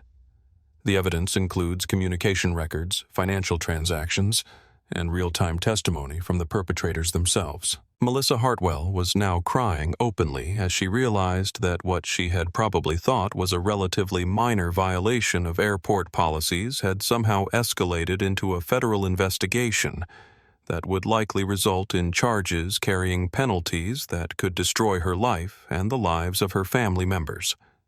The idea that her text messages and unauthorized upgrade procedures were being treated as evidence of terrorism and corporate sabotage was clearly beyond anything she had imagined when she had agreed to participate in whatever scheme had led to this moment. "I want to cooperate fully," she said, her voice breaking as she addressed Agent Martinez with the kind of desperate sincerity that suggested she was beginning to understand the magnitude of the legal consequences she was facing. "I received instructions from someone I didn't know, telling me to watch for a specific passenger and create a public confrontation that would be recorded and shared on social media. I was told it was just a corporate security test, not a criminal conspiracy." Agent Martinez nodded and gestured to one of her colleagues, who immediately began reading Melissa her Miranda rights, while other team members started photographing the priority counter area and collecting physical evidence that would be needed for whatever federal prosecution eventually resulted from the investigation that was now underway. Theodore and Margaret Blackwood were standing pressed against the wall, like people who were hoping that maintaining perfect stillness would somehow make them invisible to federal agents who were clearly interested in their role in the evening's events. Theodore's face had taken on the appearance of someone who was mentally reviewing his entire financial and legal situation while trying to calculate how much of his wealth would survive the kind of federal investigation that was clearly about to consume his life. "Mr. and Mrs." Blackwood Agent Martinez said, turning her attention to the couple who had been so eager to support Melissa's discrimination against Zara just minutes before. "We're going to need you to remain available for questioning regarding your participation in fraudulent airline transactions and your knowledge of the conspiracy to defame Skyward Airlines passengers and operations." "We had no knowledge of any conspiracy," Theodore said, his voice cracking with the strain of trying to maintain some semblance of dignity while federal agents documented his participation in what was apparently a complex criminal enterprise. "We were simply passengers who were offered an upgrade that we assumed was legitimate customer service."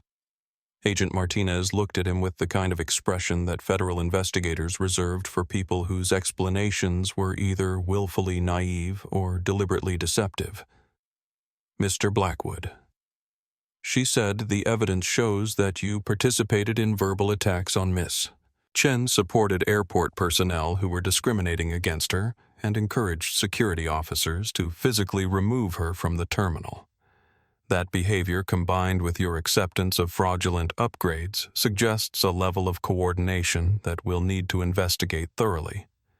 Meanwhile, Vincent's tablet was continuing to display real-time updates on the global consequences of Protocol Thunderbolt, showing flight delays and cancellations cascading through international aviation networks, as Skyward Airlines' suspended operations created ripple effects that would be felt by millions of passengers and thousands of businesses that depended on air transportation for their daily operations. "The financial cost of this investigation," Vincent announced, his voice carrying clearly through the terminal area where dozens of people were recording every word for social media platforms that would ensure his message reached audiences far beyond the immediate witnesses, "will be charged directly to the accounts of the individuals and organizations responsible for orchestrating the attack on my daughter and my company.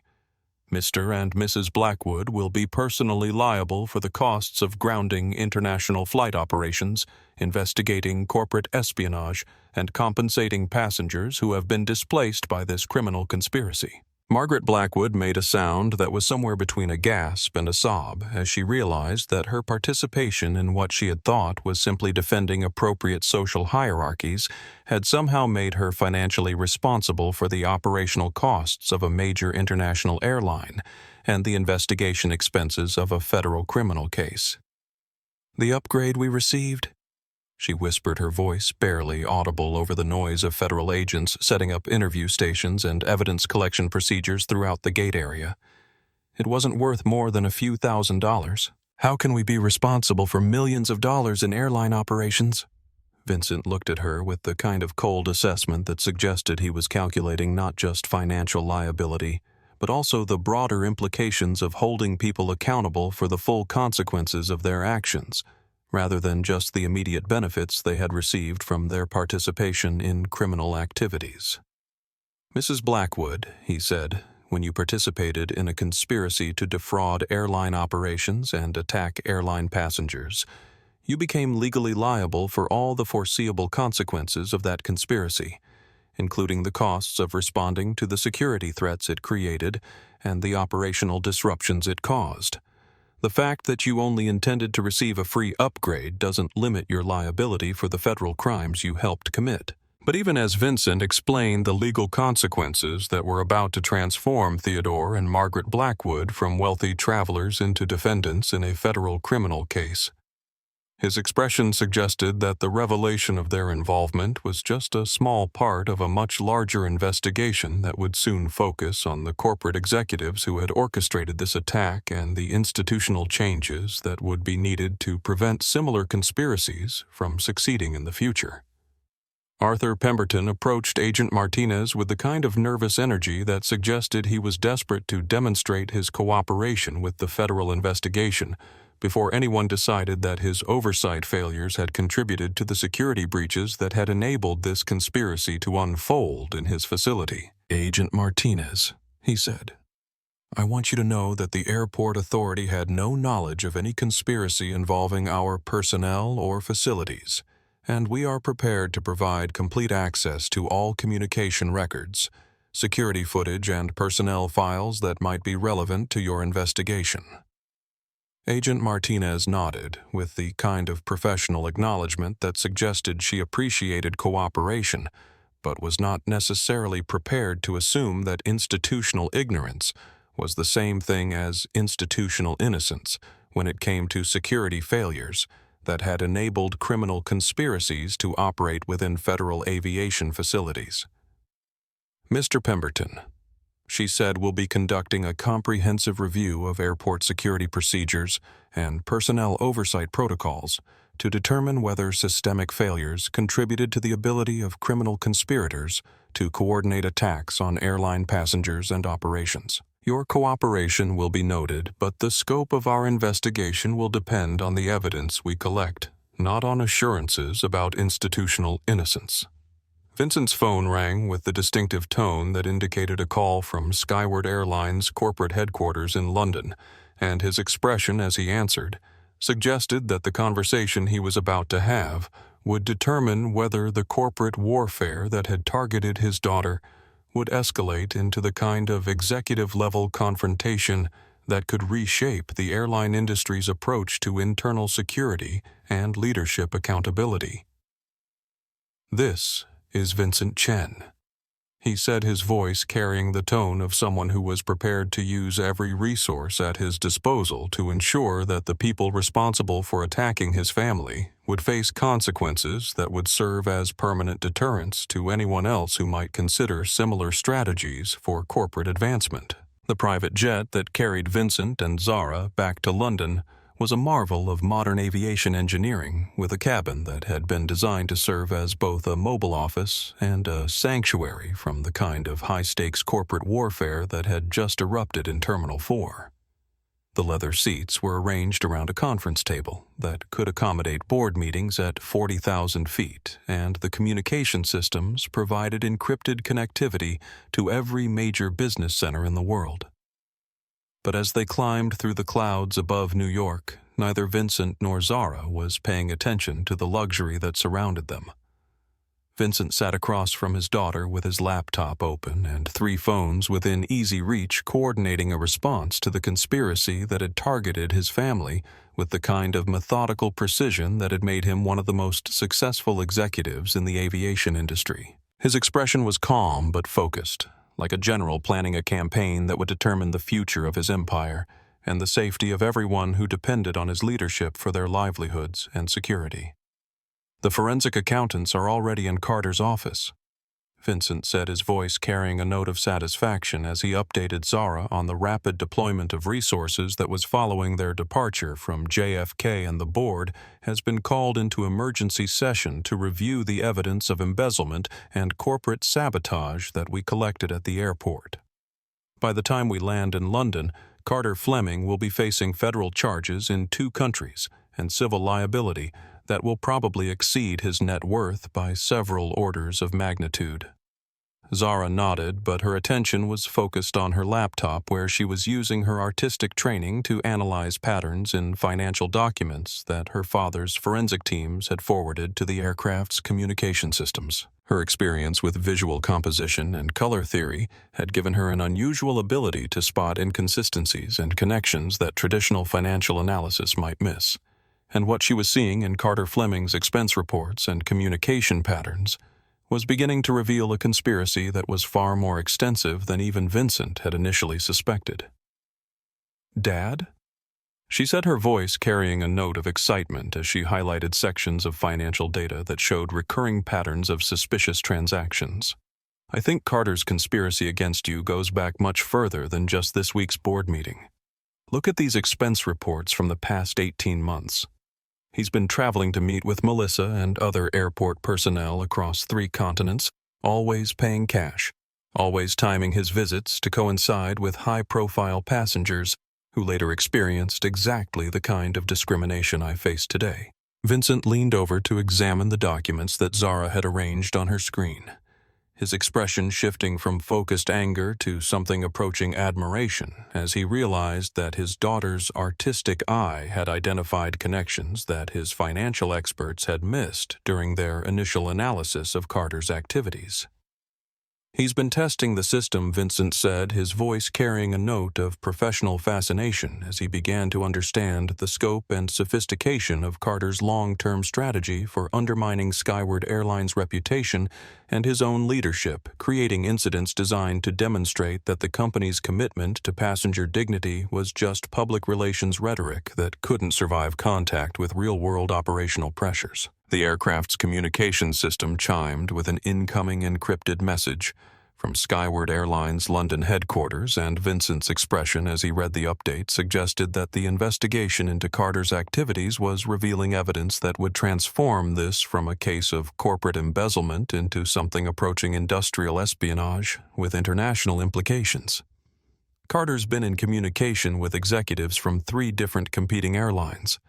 Vincent announced, his voice carrying the kind of controlled fury that suggested he was calculating responses that would extend far beyond simply firing a treacherous employee, and the messages show that he was providing them with detailed information about Skyward's operational procedures, passenger complaint protocols, and crisis management strategies. Zara looked up from her laptop with an expression that suggested she was beginning to understand that her humiliation at JFK had been just one small part of a much larger campaign designed to destroy her father's company and everything he had spent his career building. "The merger vote next week," she said, her voice carrying the tone of someone who was putting together pieces of a puzzle that revealed a picture more disturbing than she had initially imagined. "Carter wasn't just planning to remove you as CEO. He was planning to sell Skyward Airlines' operational secrets to competitors and then position himself as the leader who could rebuild the company's reputation after your supposedly incompetent leadership had destroyed it." Vincent nodded grimly, his expression suggesting that Carter Fleming's betrayal was personal as well as professional, involving the violation of friendships and trust relationships that had been built over years of shared challenges and mutual support in the competitive world of international aviation.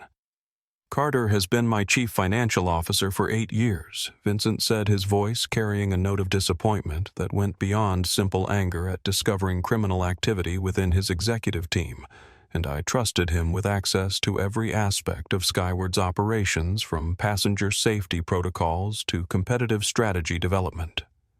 The damage he could have done if this conspiracy had succeeded extends far beyond financial theft to potentially compromising the safety and security of millions of passengers." The aircraft began its descent toward London as the sun set over the Atlantic, painting the cabin in golden light that seemed inappropriate for the dark revelations that were transforming Vincent's understanding of the threats facing his company and his family.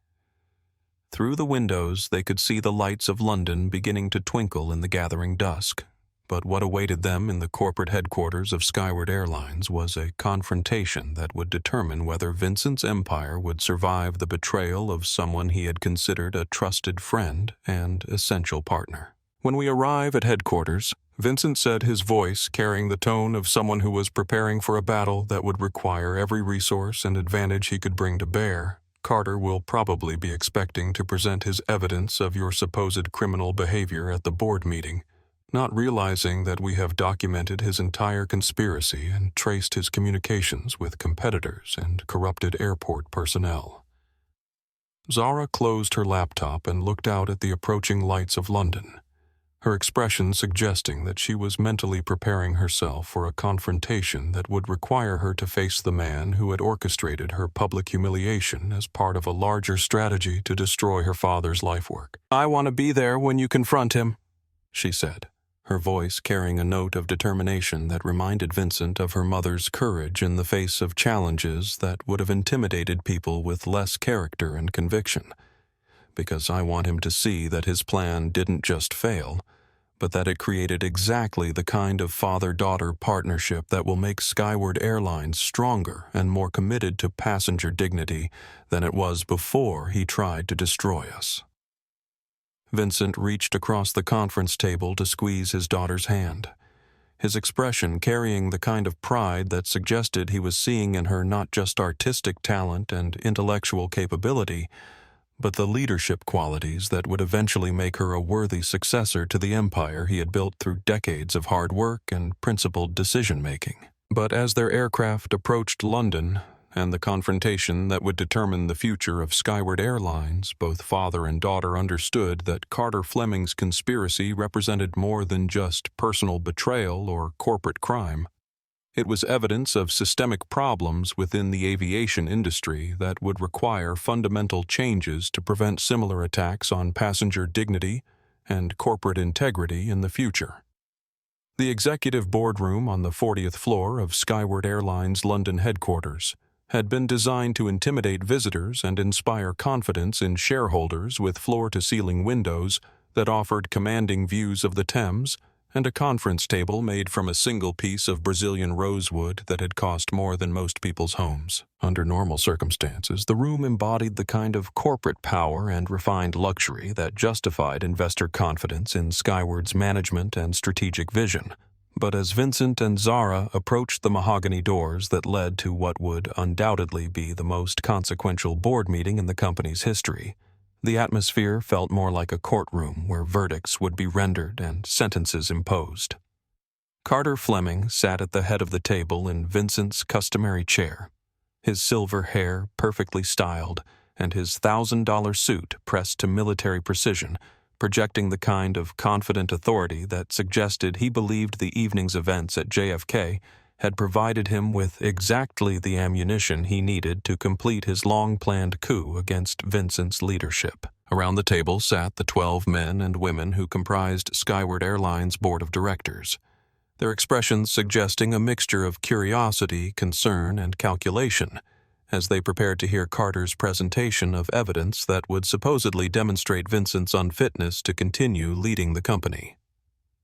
Dr. Sarah Williams, the former Secretary of Transportation who chaired Skyward's audit committee, was reviewing documents that Carter had obviously prepared for the meeting, while James Morrison, whose investment fund controlled 15% of the company's shares, was checking his phone with the kind of nervous energy that suggested he was already calculating the financial implications of whatever leadership change Carter was about to propose. The other board members were engaged in quiet conversations that ceased immediately when Vincent and Zara entered the room with the kind of dramatic timing that suggested they had been listening outside the door and waiting for exactly the right moment to make their entrance. Vincent, Carter said, rising from the chairman's seat with a smile that managed to be simultaneously welcoming and condescending. "We weren't expecting you back from New York so quickly." I assume you've come to discuss the unfortunate incident involving your daughter at JFK Airport, which I'm afraid raises some serious questions about your judgment in family matters and your ability to maintain appropriate boundaries between personal and professional responsibilities. The words were delivered with the kind of practiced sincerity that career executives developed for delivering bad news to people they were pretending to care about. But Vincent's expression suggested that Carter's performance was wasted on someone who had spent the flight from New York preparing for exactly this confrontation and gathering evidence that would transform Carter's planned ambush into his own professional execution. Carter Vincent replied, his voice carrying the kind of dangerous calm that suggested he was about to demonstrate exactly what happened when someone underestimated his resources and determination. I'm here to discuss your conspiracy to embezzle funds from Skyward Airlines, provide proprietary information to competing carriers, and coordinate attacks on passengers designed to damage our reputation and justify your takeover of the company. The accusation hung in the air like smoke from a fired gun, and the board members shifted uncomfortably in their seats as they realized that what they had expected to be Carter's presentation of evidence against Vincent had somehow been transformed into Vincent's presentation of evidence against Carter. That's a very serious allegation, Dr. Williams said, her voice carrying the tone of someone who had spent years in government service learning to navigate political minefields and corporate scandals. And I hope you have substantial evidence to support such claims, because accusations of this magnitude could destroy careers and reputations regardless of their ultimate truth or falsehood. Vincent walked slowly around the conference table, his movement creating a sense of theatrical tension that made everyone present understand that they were about to witness something unprecedented in their experience of corporate governance and executive accountability. He stopped behind Carter's chair close enough that his presence would be physically intimidating, but not so close as to appear threatening in a way that might distract from the intellectual demolition he was about to perform. I have comprehensive evidence, Vincent said, pulling out his tablet and connecting it to the room's projection system with the kind of fluid efficiency that suggested he had planned every detail of this presentation during the flight from New York, including communication records, financial transaction logs, witness testimony, and federal investigators who are currently executing search warrants at Carter's home and office while we speak.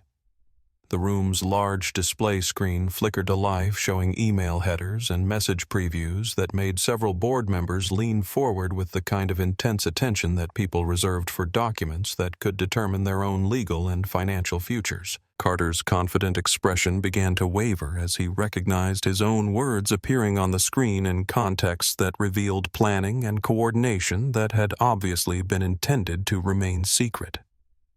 These communications, Vincent continued, his voice taking on the tone of a prosecutor presenting evidence to a jury that would soon be asked to render a verdict on guilt and innocence, show 18 months of coordination between Carter Fleming and executives from 3 competing airlines, involving the sale of proprietary operational information, passenger complaint data, and strategic planning documents that Carter was providing in exchange for guaranteed employment offers and equity positions. James Morrison made a choking sound that suggested he was beginning to understand that his investment fund's position in Skyward Airlines might be compromised by the criminal activities of executives he had supported and trusted with fiduciary responsibilities that apparently extended to betraying shareholders for personal gain.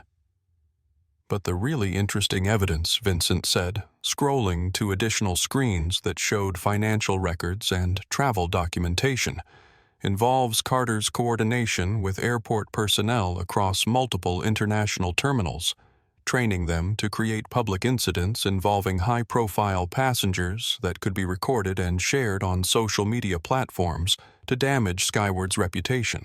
Zara stepped forward with the kind of quiet confidence that suggested she was prepared to play whatever role her father needed her to play in this corporate theater, and her presence seemed to remind everyone in the room that the evening's conspiracy had involved not just financial crimes and competitive espionage, but also personal attacks on Vincent's family that had crossed lines that even hardened corporate warriors generally avoided.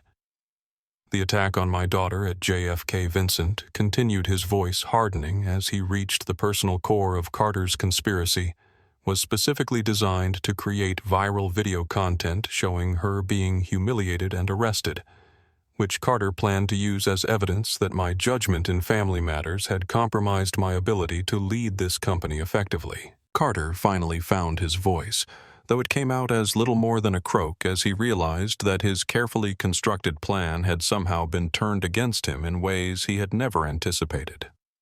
"Vincent," he said, "you're misinterpreting isolated incidents and normal business communications to create a conspiracy theory that deflects from the real issues of corporate governance and leadership accountability that this board needs to address."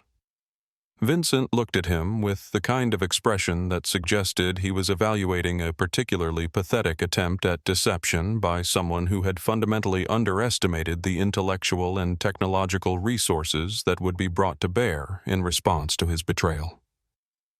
"Carter," Vincent said, "we have recorded phone conversations between you and Melissa Hartwell at JFK Airport, discussing the specific procedures she should follow to ensure that Zara's humiliation would be recorded and shared widely enough to damage my reputation. We have financial records showing payments from shell companies you control to airport personnel at 6 different terminals, and we have testimony from federal investigators who are currently reviewing evidence that your conspiracy may constitute violations of aviation security laws that carry penalties including life imprisonment." The words "life imprisonment" struck the assembled board members like a physical blow as they realized that their colleagues' apparent attempt to gain control of Skyward Airlines had potentially involved criminal activities with consequences that extended far beyond simply losing a corporate power struggle. But Vincent was not finished with his demolition of Carter Fleming's career and reputation, and what he revealed next would ensure that this boardroom confrontation became a permanent reminder of the consequences that awaited executives who believed they could betray the trust of shareholders, employees, and passengers in pursuit of personal advancement and competitive advantage. The methodical destruction of Carter Fleming's elaborate conspiracy began when Vincent activated the room's advanced presentation system, transforming the boardroom's wall-mounted displays into a comprehensive evidence gallery that would leave no doubt about the scope and criminality of the plot that had targeted both Skyward Airlines and the Chen family. The technology was the same system that Vincent used for presenting quarterly results and strategic initiatives to shareholders. But tonight it would serve as a digital courtroom, where financial records and communication logs would provide testimony more damning than any witness could deliver. "Ladies and gentlemen," Vincent said, his voice carrying the kind of controlled authority that made even experienced board members understand that they were about to witness something unprecedented in their experience of corporate governance. "What you're about to see represents 18 months of systematic betrayal by someone we trusted with access to every aspect of Skyward Airlines' operational and strategic information." The first display showed a timeline that stretched across multiple screens with color-coded entries marking Carter's communications with competing airlines, his meetings with corrupted airport personnel, and his financial transactions through shell companies that had been designed to conceal the source and purpose of payments that were clearly intended to facilitate industrial espionage and passenger harassment. Dr. Sarah Williams adjusted her glasses as she leaned forward to examine email headers and message previews that made it clear Carter had been providing detailed information about Skyward's crisis management procedures to executives at competing carriers, who could use that information to anticipate and exploit weaknesses in the company's response to operational challenges and public relations crises. These communications, Vincent continued, pointing to specific entries on the timeline with laser precision, show Carter providing Global Atlantic Airways with detailed analysis of Skyward's passenger complaint resolution procedures, including information about how our customer service protocols could be exploited to create public incidents that would damage our reputation.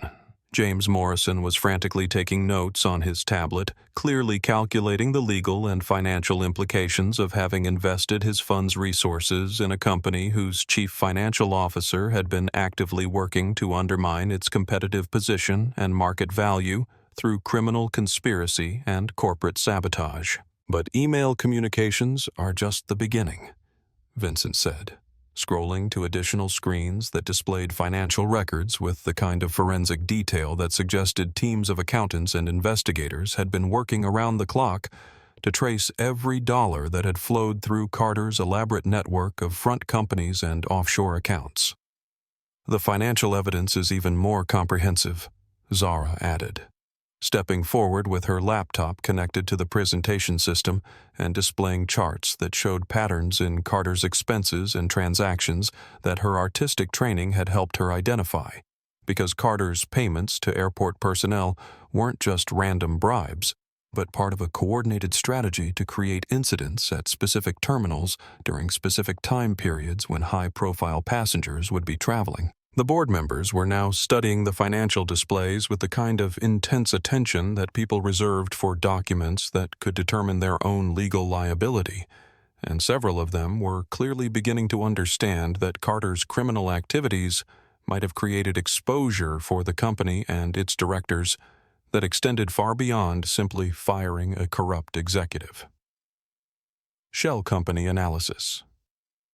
Vincent announced as new screens filled with corporate registration documents and banking records that revealed the scope of Carter's efforts to conceal his activities from regulatory oversight and internal audit procedures shows that Carter established a network of at least 12 different front companies across 4 countries, all designed to facilitate payments to airport personnel and provide plausible deniability for activities that were clearly criminal in nature. Carter was now visibly sweating despite the boardroom's aggressive air conditioning, his confident demeanor having completely evaporated as he watched 18 months of careful planning and meticulous deception being systematically exposed by technology and investigative resources that he had apparently never considered when designing his conspiracy against Vincent's leadership.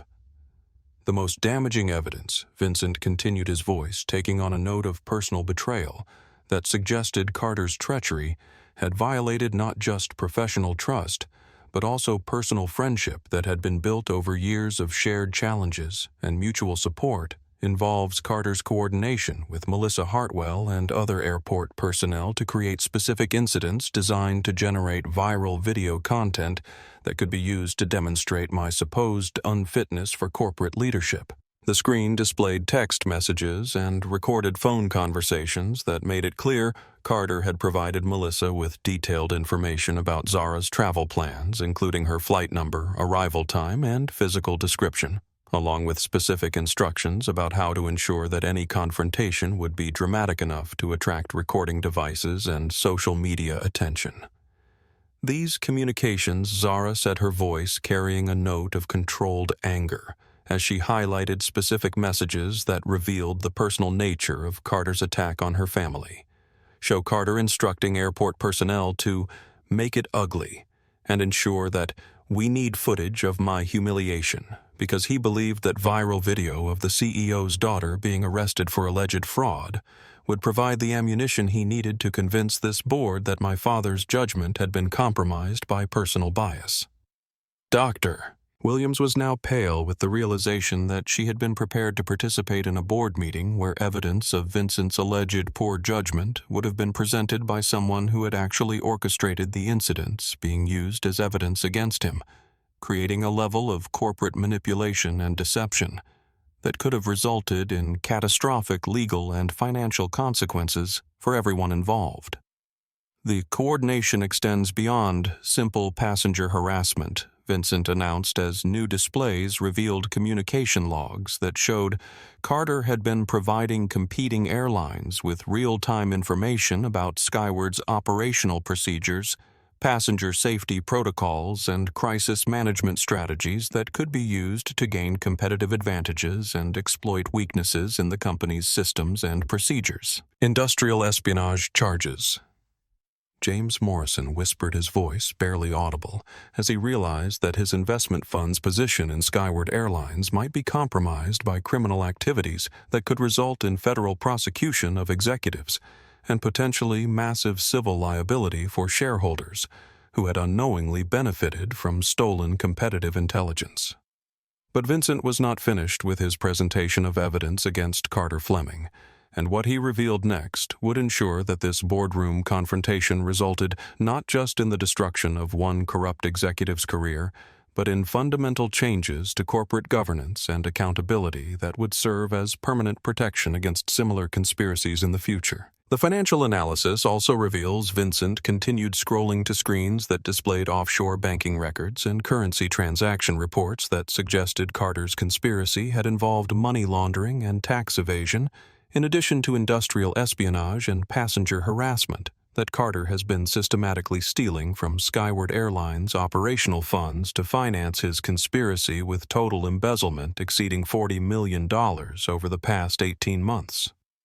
The figure struck the board members like a physical blow as they realized that Carter's betrayal had involved not just strategic treachery, but also massive financial theft that would require comprehensive investigation by federal authorities and potentially criminal prosecution in multiple jurisdictions where his shell companies had been operating. Carter Fleming's career was ending in exactly the kind of public humiliation and criminal exposure that he had planned to inflict on Vincent Chen, but the consequences of his conspiracy would extend far beyond his personal destruction to encompass fundamental changes in how airlines approached passenger dignity, corporate security, and executive accountability. The moment when Carter Fleming's carefully constructed facade finally collapsed came not with dramatic shouting or desperate denials, but with a sound that was somehow more unsettling than any outburst could have been. The quiet, bitter laughter of someone who had just realized that their elaborate strategy had not only failed catastrophically, but had actually strengthened the very target they had been trying to destroy. He leaned back in Vincent's chairman's seat with the kind of resigned defiance that suggested he understood his career was over but was determined to inflict as much damage as possible during his professional death throes. "Congratulations," Vincent Carter said, his voice carrying a note of acidic admiration that made everyone in the boardroom understand that they were about to witness the kind of corporate confrontation that would be remembered and analyzed by business schools for decades to come. "You've managed to turn my carefully planned evidence of your emotional instability and poor judgment into a dramatic presentation of your investigative capabilities and protective instincts. It's exactly the kind of manipulative performance that proves my point about your unfitness for corporate leadership." The accusation hung in the air like toxic smoke, and several board members shifted uncomfortably as they realized that Carter was attempting to reframe his own criminal conspiracy as evidence that Vincent possessed exactly the kind of vindictive and authoritarian tendencies that made him unsuitable for leading a public company with fiduciary responsibilities to shareholders and regulatory obligations to governments across multiple jurisdictions. "You see," Carter continued, his voice taking on the tone of a professor explaining complex concepts to students who were too naive to understand the real dynamics of corporate power and competitive strategy. Vincent's response to tonight's events proves that he is fundamentally incapable of separating personal emotions from business decisions. The fact that he has shut down global airline operations and mobilized federal investigators to pursue criminal charges against people who simply challenged his daughter's sense of entitlement demonstrates exactly the kind of emotional instability that shareholders should fear in corporate leadership. Dr. Sarah Williams was taking careful notes, clearly trying to evaluate the merits of Carter's argument while simultaneously processing the evidence that had just been presented regarding his criminal activities and treacherous betrayal of his fiduciary duties to the company and its stakeholders. "Carter," she said, her voice carrying the kind of measured skepticism that came from years of navigating political and corporate environments where truth and deception were often deliberately intertwined.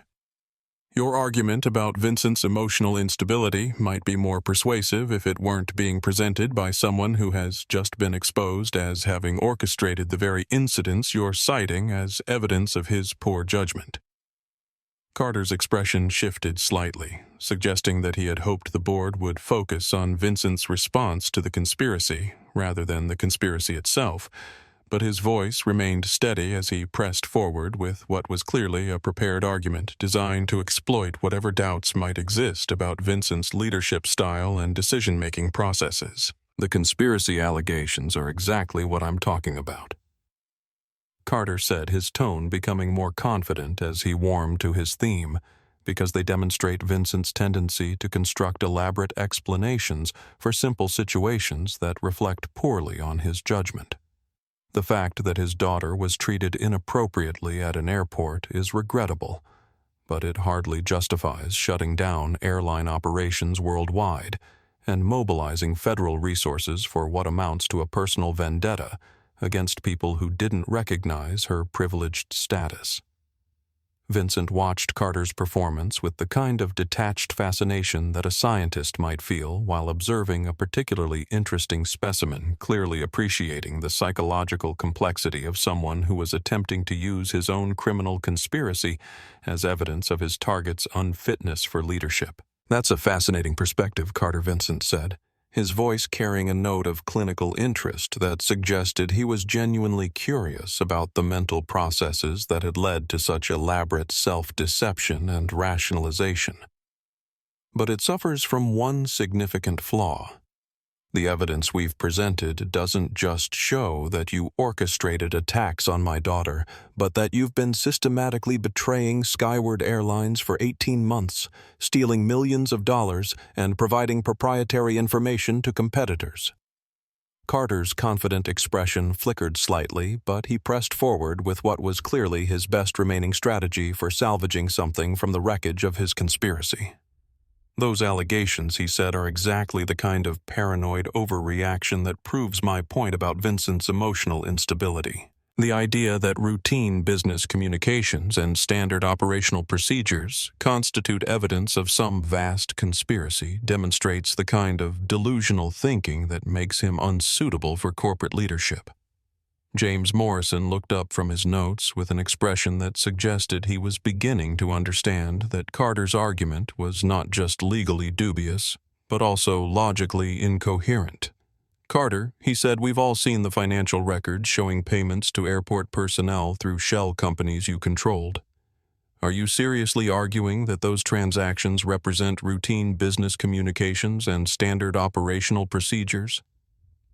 Carter paused for a moment, clearly calculating whether he should continue trying to maintain his innocence or shift to a different strategy that might provide him with more defensible ground from which to attack Vincent's leadership and decision-making capabilities. "The financial irregularities," he said finally, "are the result of operational security procedures that were designed to protect Skyward Airlines from exactly the kind of corporate espionage and competitive intelligence gathering that Vincent's emotional response to tonight's events has now exposed to our competitors and regulatory authorities."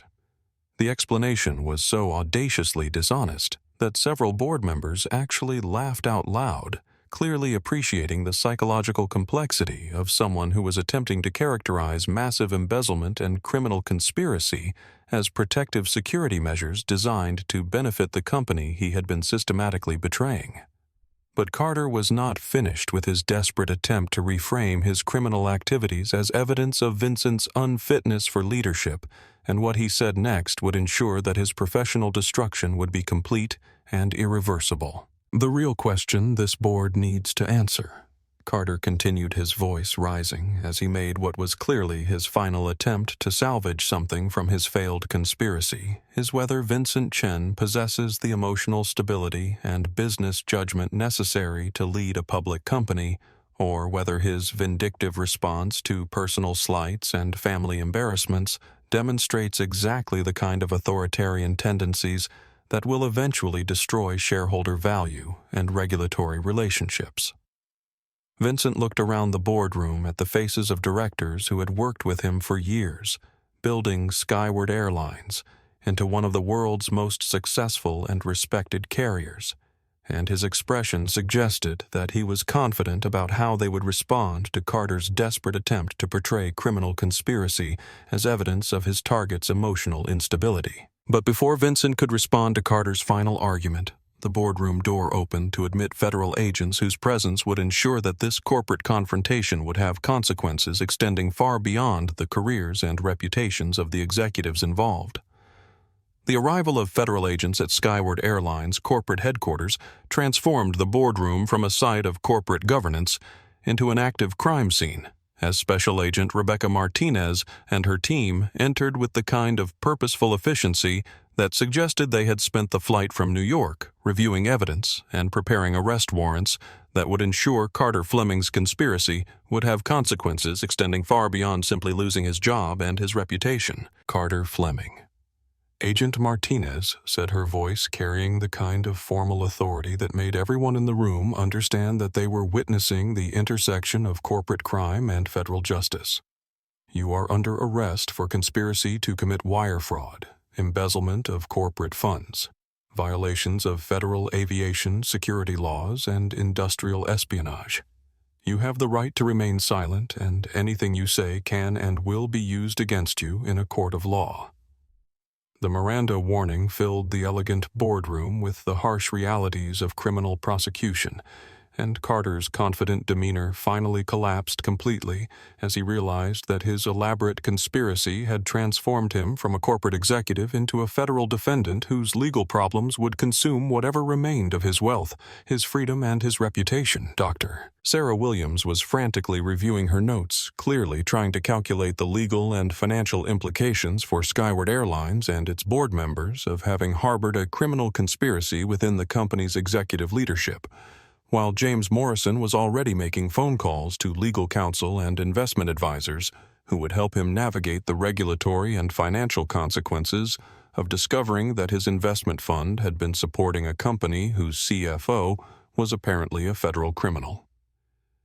The evidence we collected at JFK Airport, Agent Martinez continued addressing the board members who were now understanding that their emergency meeting had become a briefing on federal criminal charges that would require comprehensive investigation and potentially massive legal and financial consequences for everyone involved, combined with the financial records and communication logs that Mr. Chen provided supports charges that could result in life imprisonment for activities that compromised aviation security and endangered passenger safety.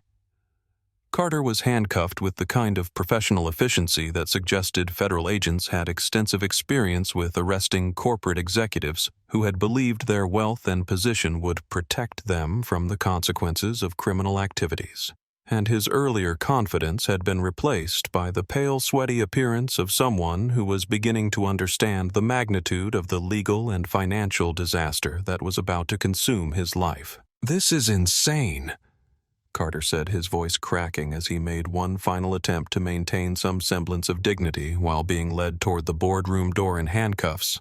"Vincent has manipulated you into treating standard business practices as federal crimes because he can't accept that his emotional instability and poor judgment have made him unsuitable for corporate leadership." Agent Martinez looked at him with the kind of expression that federal investigators reserved for defendants who were attempting to use their arrest as an opportunity to continue committing the crimes they were being charged with. "Mr. Fleming," she said, continuing to make false statements about the victims of your conspiracy while you're being arrested for that conspiracy, constitutes additional federal charges that will be included in your indictment. Vincent watched Carter's removal from the boardroom with the kind of quiet satisfaction that came from seeing justice served against someone who had betrayed not just professional trust, but also personal friendship in pursuit of corporate power and competitive advantage. But his expression suggested that Carter's arrest was just the beginning of changes that would extend far beyond punishing one corrupt executive. The board Vincent announced, his voice carrying clearly through the boardroom as federal agents completed their evidence collection and arrest procedures will now vote on emergency measures designed to prevent future conspiracies against Skyward Airlines operations, passenger safety, and corporate integrity. "Dr." Williams looked up from her notes with an expression that suggested she was prepared to support whatever measures would protect the company and its shareholders from similar criminal activities in the future, while also ensuring that board members who had unknowingly participated in meetings where evidence of criminal conspiracy was being presented would not face personal legal liability for Carter's crimes. The first measure, Vincent continued, involves comprehensive restructuring of executive oversight and accountability procedures, including mandatory federal background checks for all senior executives, and board members, real-time monitoring of all corporate communications and financial transactions, and automatic reporting of suspected criminal activity to federal authorities. James Morrison nodded with the kind of enthusiastic agreement that suggested he was eager to demonstrate his support for corporate transparency and criminal accountability, especially given that his investment fund's position in Skyward Airlines might be compromised by any suggestion that the company's board had been negligent in its oversight of executive criminal activities. The second measure Vincent announced involves the immediate implementation of passenger dignity protocols at all airports where Skyward Airlines operates, including mandatory bias training for all personnel, real-time monitoring of passenger interactions, and automatic federal investigation of any discrimination complaints involving airline operations. The measures represented exactly the kind of comprehensive response that Vincent had been planning during the flight from New York, transforming his daughter's humiliation and Carter's criminal conspiracy into institutional changes that would serve as permanent protection against similar attacks on passenger dignity and corporate integrity. But even as the board members voted unanimously to approve Vincent's emergency measures, his expression suggested that Carter Fleming's arrest was just the beginning of a broader transformation that would extend far beyond Skyward Airlines to encompass fundamental changes in how the aviation industry approached passenger rights, executive accountability, and corporate responsibility for the treatment of people who trusted airlines with their safety, their money, and their dignity. Zara stepped forward with the kind of quiet confidence that suggested she was prepared to play a leading role in implementing the changes that would ensure Carter's conspiracy would result in lasting improvements, rather than simply the punishment of one corrupt executive. The passenger dignity protocols, she announced, will include comprehensive redesign of airport facilities to eliminate visual hierarchies that promote discrimination, mandatory training programs that emphasize service over exclusion, and real-time technology that detects and prevents prejudicial treatment before it can escalate into the kind of humiliation I experienced at JFK. But as federal agents completed their arrest procedures and the board voted to transform Skyward Airlines' approach to passenger dignity and corporate accountability, Vincent's expression suggested that the real work of rebuilding trust and ensuring that no other family would experience the kind of attack that had targeted the Chen family was just beginning. 3 months after the arrest of Carter Fleming and the federal investigation that had exposed the conspiracy targeting Skyward Airlines and the Chen family, Zara stood in the renovated Priority Services area at JFK Terminal 4. Watching passengers interact with airline personnel in ways that would have been impossible under the old regime of velvet ropes and mahogany fortresses. The space had been completely transformed according to her artistic vision and her understanding of how physical environments could either promote human dignity or undermine it through subtle messages about worth and belonging. The harsh fluorescent lighting that had once made everyone look sickly and desperate had been replaced with warm LED panels that mimicked natural sunlight and actually improved people's mood and energy levels as they moved through the check-in process. The intimidating mahogany counter that had served as Melissa Hartwell's fortress against the unworthy had been replaced with curved, accessible stations where airline personnel stood at the same level as passengers, creating the kind of eye-to-eye interaction that suggested mutual respect rather than hierarchical dominance. But the most significant change was the complete elimination of the velvet rope barriers that had physically separated first-class passengers from economy travelers, creating visible divisions that had encouraged both discrimination by airline personnel and resentment among passengers who understood that their economic circumstances determined how they would be treated as human beings. Instead, Zara had designed a flowing space with natural wayfinding elements that guided people to appropriate service areas without creating the impression that some passengers were more valuable than others. The psychology of airport design, Zara explained to a group of visiting airline executives who had come to study Skyward's revolutionary approach to passenger services, has traditionally been based on the assumption that luxury is defined by exclusion, that first-class passengers only feel special if economy passengers are made to feel inferior. But our research shows that dignity and respect are not zero-sum commodities, and that treating all passengers with basic human courtesy actually enhances the experience for everyone. The visiting executives were taking careful notes as they observed interactions between Skyward personnel and passengers of all economic backgrounds, clearly impressed by the efficiency and satisfaction levels that had resulted from Zara's comprehensive redesign of both physical spaces and service protocols. What they were seeing challenged fundamental assumptions about class hierarchies and customer service that had governed the airline industry for decades. Vincent watched his daughter's presentation with the kind of pride that came from seeing someone transform personal trauma into professional expertise that would benefit millions of people who would never know her name, but would experience the dignity and respect that her vision had built into every aspect of the travel experience. In the 3 months since Carter's arrest, Zara had proven herself to be not just a talented artist, but also an innovative business leader whose understanding of human psychology and social dynamics had enabled her to design solutions to problems that traditional airline executives had never even recognized. The staff retraining program, Zara continued gesturing toward the service stations where airline personnel were helping passengers with the kind of genuine warmth that had replaced the fake smiles and condescending politeness of the old regime. Focuses on empathy and problem-solving rather than enforcement and exclusion. Instead of training employees to identify and reject passengers who don't belong in premium areas, we train them to identify passengers who need assistance and provide solutions that enhance their travel experience. The transformation was visible in every interaction, as airline personnel approached their work with the understanding that their primary responsibility was to help people rather than to protect company resources from unworthy demands for service and attention.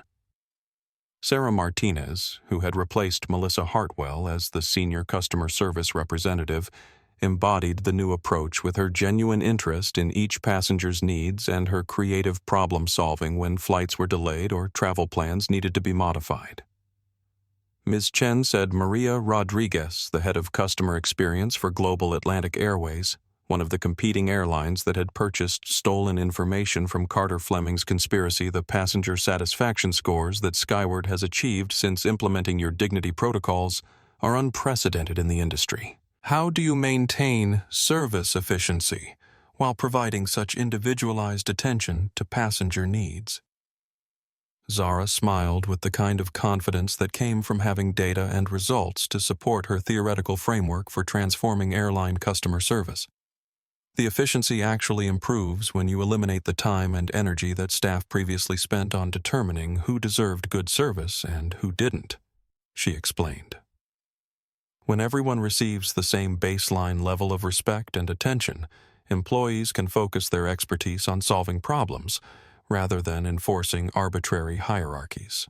The visiting executives were clearly struggling to reconcile Zara's approach with their own company's traditional methods of maintaining premium service levels through exclusivity and differential treatment. But the evidence was overwhelming that Skyward's new protocols had resulted in higher customer satisfaction, improved employee morale, and increased profitability across all service categories. Dr. James Thompson, who served on the board of directors for 2 major airlines and had been skeptical of Skyward's transformation until he saw the quarterly results, raised his hand with the kind of respectful attention that suggested he was genuinely interested in understanding how Zara's vision could be adapted to other companies and operational environments. Ms. Chen, he said, the financial data shows that Skyward's passenger dignity protocols have actually increased revenue from first-class services while reducing customer complaints and employee turnover. How do you explain those results to executives who have traditionally believed that luxury services require exclusivity and differential treatment to maintain their premium pricing? Zara nodded clearly. Having anticipated exactly that question from executives whose entire understanding of customer service was based on creating artificial scarcity and social hierarchies that justified premium pricing through exclusion rather than excellence. The traditional model assumes that first-class passengers pay premium prices for the privilege of being treated better than other passengers," she explained. "But our research shows that what they actually value is exceptional service, not the knowledge that other people are receiving poor service." When you eliminate discrimination against economy passengers, first-class passengers still receive faster check-in, priority boarding, and premium amenities, but they also travel on an airline where everyone is treated with dignity and respect, which enhances their own sense of satisfaction with their travel choice. Vincent stepped forward to add his perspective as someone who had spent decades building an airline around the principle that profitability and human dignity were not only compatible, but mutually reinforcing. The old model of customer service was based on scarcity and hierarchy, he said, but the new model is based on abundance and excellence. When you train your staff to provide exceptional service to everyone, you create a culture of excellence that benefits all passengers and actually justifies premium pricing through superior quality rather than artificial exclusion. But even as Vincent and Zara demonstrated the success of their transformation at JFK Terminal 4, their expressions suggested that they understood this was just the beginning of changes that would need to extend throughout the aviation industry to ensure that no other family would experience the kind of attack that had targeted them, and that passengers of all backgrounds could travel with the dignity and respect that should be fundamental human rights rather than privileges to be purchased. 6 months after the incident that had transformed her from art student to director of customer experience, Zara returned to JFK Terminal 4 in the same paint-stained hoodie and scuffed sneakers that had once made Melissa Hartwell assume she was a fraud attempting to scam her way into first-class service. But this time, Zara was conducting a deliberate test of the systems and protocols she had designed to ensure that passenger dignity would never again be determined by appearance, economic status, or the prejudices of airline personnel. She had booked herself in economy class under an assumed name, carrying only a basic boarding pass and a worn backpack that would have triggered every discriminatory assumption that had governed the old regime of airport customer service. The test was designed to determine whether Skyward's transformation had created genuine cultural change or simply new procedures that could be abandoned when management attention was focused elsewhere. "Good morning," said Sarah Martinez, the customer service representative who had replaced Melissa and who was approaching Zara's position in the check-in line with the kind of genuine warmth that had become the hallmark of Skyward's new approach to passenger interactions. "I noticed you've been waiting for a while, and I wanted to check if there's anything I can help you with to make your travel experience more comfortable today." The offer was exactly what Zara had hoped to hear, representing the proactive approach to passenger assistance that had replaced the reactive enforcement of exclusionary policies that had characterized the old system. Instead of waiting for passengers to prove their worthiness for attention and service, Skyward personnel were now trained to identify opportunities to enhance the travel experience for everyone who entered their facility. "I'm flying economy to London this afternoon," Zara replied, using the slightly nervous tone that she remembered from her days as a genuine art student, struggling to navigate airport procedures that seemed designed to intimidate anyone who wasn't already familiar with the rituals of luxury travel. "My flight got delayed yesterday, and I'm not sure if my connecting flight arrangement is still valid." Sarah nodded with the kind of focused attention that suggested she was genuinely interested in solving Zara's problem rather than determining whether Zara deserved to have her problem solved.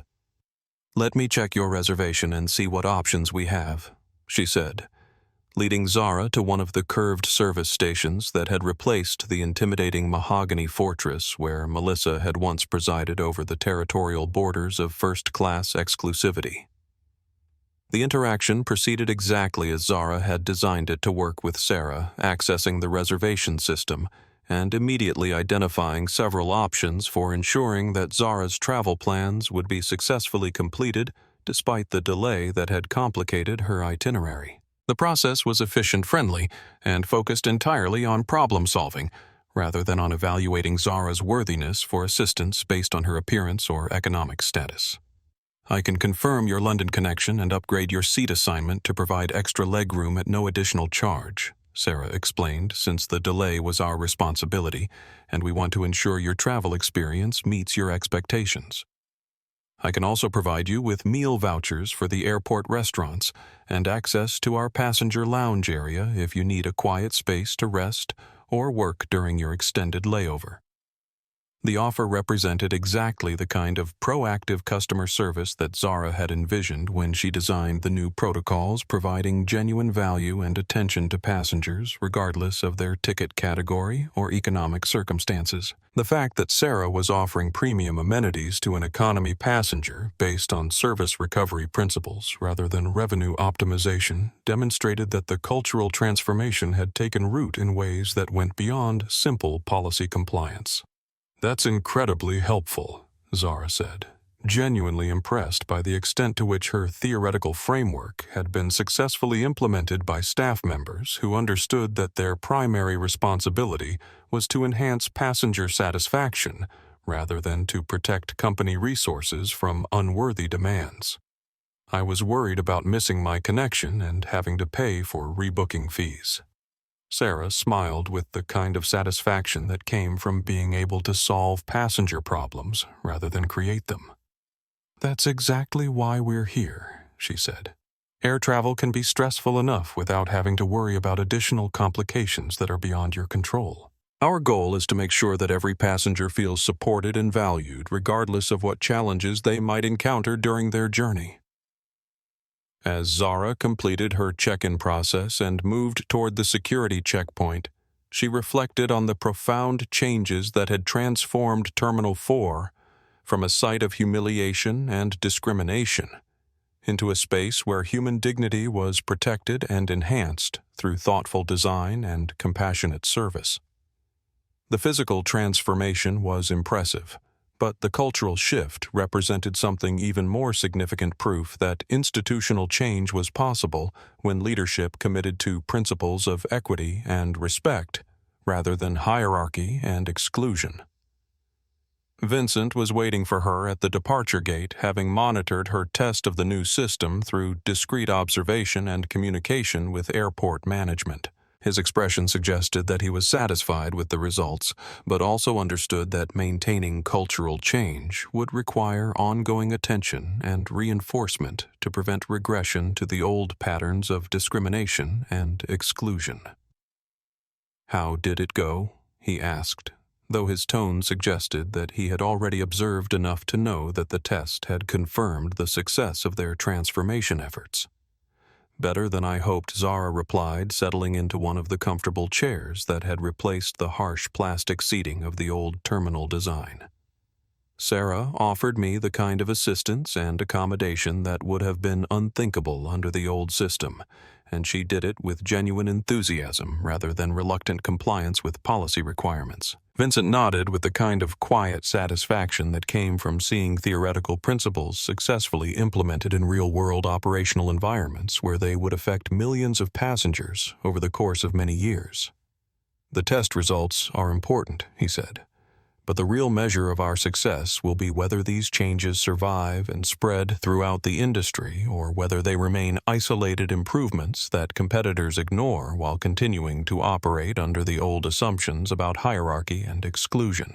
Zara looked around the bustling terminal, watching passengers of all backgrounds interact with airline personnel who had been trained to provide service based on human dignity rather than economic status, and her expression suggested that she was already thinking about the next phase of transformation that would be needed to ensure that the changes they had implemented would become permanent fixtures of aviation industry culture, rather than temporary reforms that could be abandoned when financial pressures or competitive challenges required cost-cutting measures. But as they prepared to board their flight to London, both father and daughter understood that their work was just beginning, and that transforming the aviation industry's approach to passenger dignity would require sustained effort and continued innovation to ensure that the lessons learned from Carter Fleming's conspiracy would create lasting protection for travelers who deserve to be treated with respect, regardless of their economic circumstances or social status. The consequences of Carter Fleming's conspiracy and subsequent federal conviction had rippled far beyond the boardroom of Skyward Airlines, creating waves of change throughout the aviation industry that transformed how airlines approached passenger relations, executive accountability, and corporate governance in ways that would have been impossible to achieve through conventional regulatory processes or consumer advocacy campaigns. The story of Zara's humiliation and Vincent's response had become a case study in business schools and law enforcement agencies, demonstrating how individual courage and technological resources could expose institutional corruption and create industry-wide transformation. Melissa Hartwell sat in the library of the Federal Correctional Facility where she was serving a 2-year sentence for wire fraud conspiracy and violations of federal aviation regulations, reading news articles about the changes that had swept through the airline industry in the 18 months since her arrest at JFK Terminal 4. The irony was not lost on her that the discrimination and humiliation she had inflicted on Zara Chen had ultimately resulted in protections for millions of passengers who would benefit from reforms that might never have been implemented without the shocking video footage of her cruel treatment of a young woman whose only crime had been asking for basic customer service. The letter she was writing to Zara would never be sent, but the process of composing it had become part of her therapy and rehabilitation as she struggled to understand how her prejudices and petty exercise of power had contributed to a criminal conspiracy that had destroyed multiple careers and transformed an entire industry's approach to passenger dignity and human rights. I understand now, she wrote in careful handwriting that reflected the time she had to think about each word and its implications. What it feels like to be powerless to be judged by people who have never bothered to learn anything about your circumstances or your character, to be treated as if your basic human dignity was a privilege that could be granted or withheld based on someone else's arbitrary decisions about your worth. The understanding had come slowly through conversations with other inmates who had also been convicted of federal crimes, but who came from backgrounds that had given them different perspectives on justice, power, and the responsibility that comes with positions of authority over vulnerable people. Melissa's time in federal prison had educated her about inequality and institutional bias in ways that 15 years of airline customer service had somehow failed to do.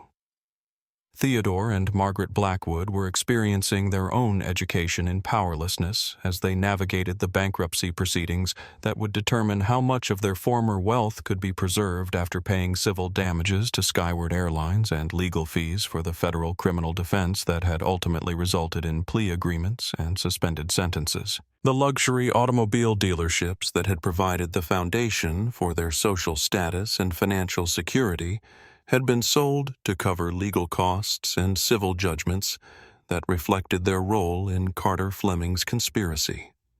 Theodore now worked in retail sales at an electronics store, experiencing for the first time in his adult life the kind of economic insecurity and workplace vulnerability that most Americans accepted as normal conditions of employment.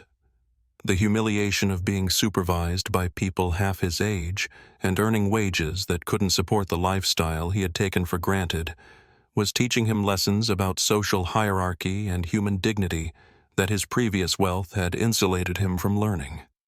The worst part, Margaret confided to her sister during one of their weekly phone calls, isn't the money or the house or even having to shop for clothes at discount stores. It's the way people treat you when they think you don't matter, when they assume you're powerless and desperate and grateful for whatever scraps of attention they might throw your way. The irony that Margaret was now experiencing exactly the treatment she had encouraged Melissa to inflict on Zara was painful but educational, providing her with insights into empathy and human dignity that her previous privilege had prevented her from developing.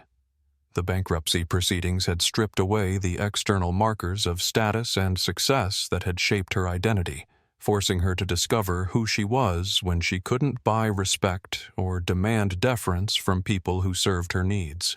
But the most significant ripple effects were visible throughout the aviation industry, where airlines that had initially resisted Skyward's passenger dignity protocols were now implementing similar reforms in response to competitive pressure and regulatory scrutiny that had followed the extensive media coverage of Carter Fleming's conspiracy and federal conviction. Global Atlantic Airways, one of the companies that had purchased stolen information from Carter's conspiracy, was facing federal investigation and massive civil liability for their role in industrial espionage. But they were also implementing comprehensive passenger rights reforms that went beyond anything required by current regulations.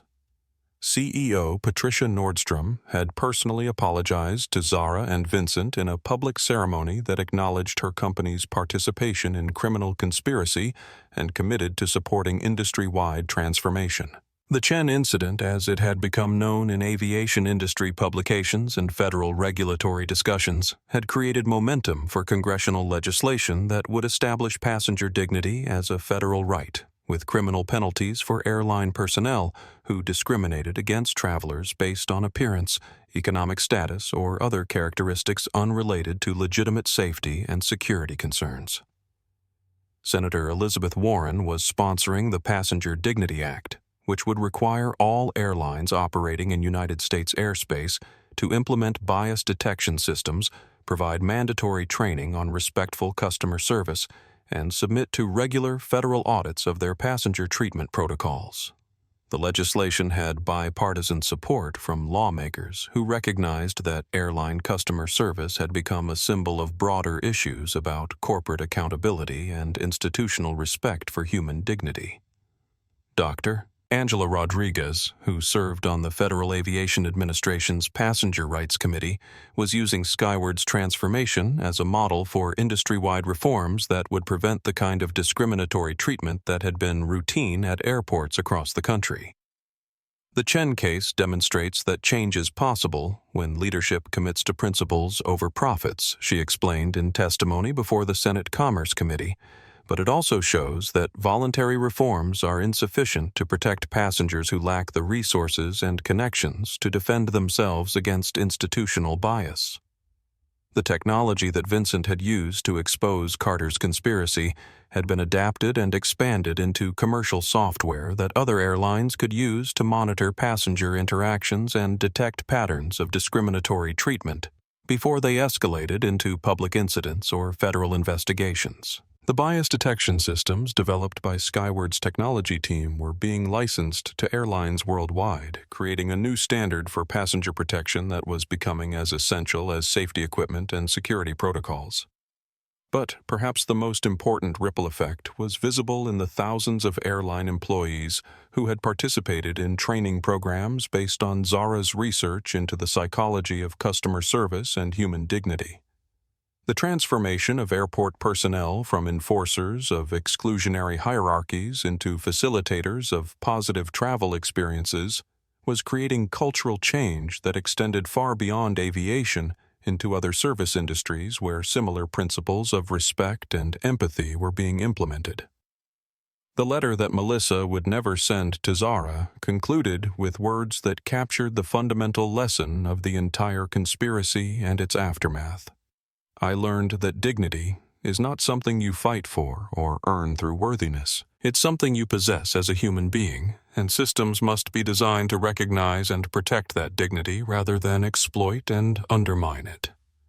1 year to the day after Melissa Hartwell had confiscated her phone and called security to have her arrested for the crime of asking for customer service, Zara Chen stood at the same JFK Terminal 4 check-in counter where her humiliation had been transformed into a catalyst for industry-wide change. She was wearing the same paint-stained hoodie and scuffed sneakers that had once triggered assumptions about her worthiness for respectful treatment.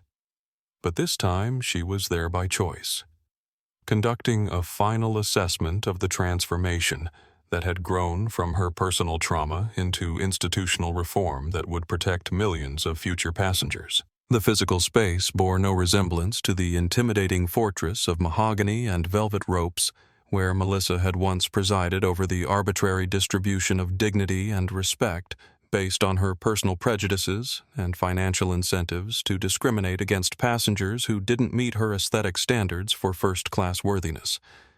The curved service stations and warm lighting created an atmosphere of welcome rather than exclusion, and the staff interactions she observed demonstrated genuine commitment to the principles of passenger dignity that had been implemented throughout Skyward's operations. Mrs. Chen said David Park, the new director of terminal operations, who had replaced the management team that had enabled Melissa's discriminatory practices.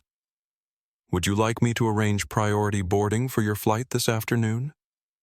Zara shook her head with a smile that reflected her genuine satisfaction with how thoroughly the culture of the terminal had been transformed. "I'll be flying economy today," she said, "because I want to experience the same treatment that any other passenger would receive, and I want to make sure that our dignity protocols are working for people who don't have connections to airline management."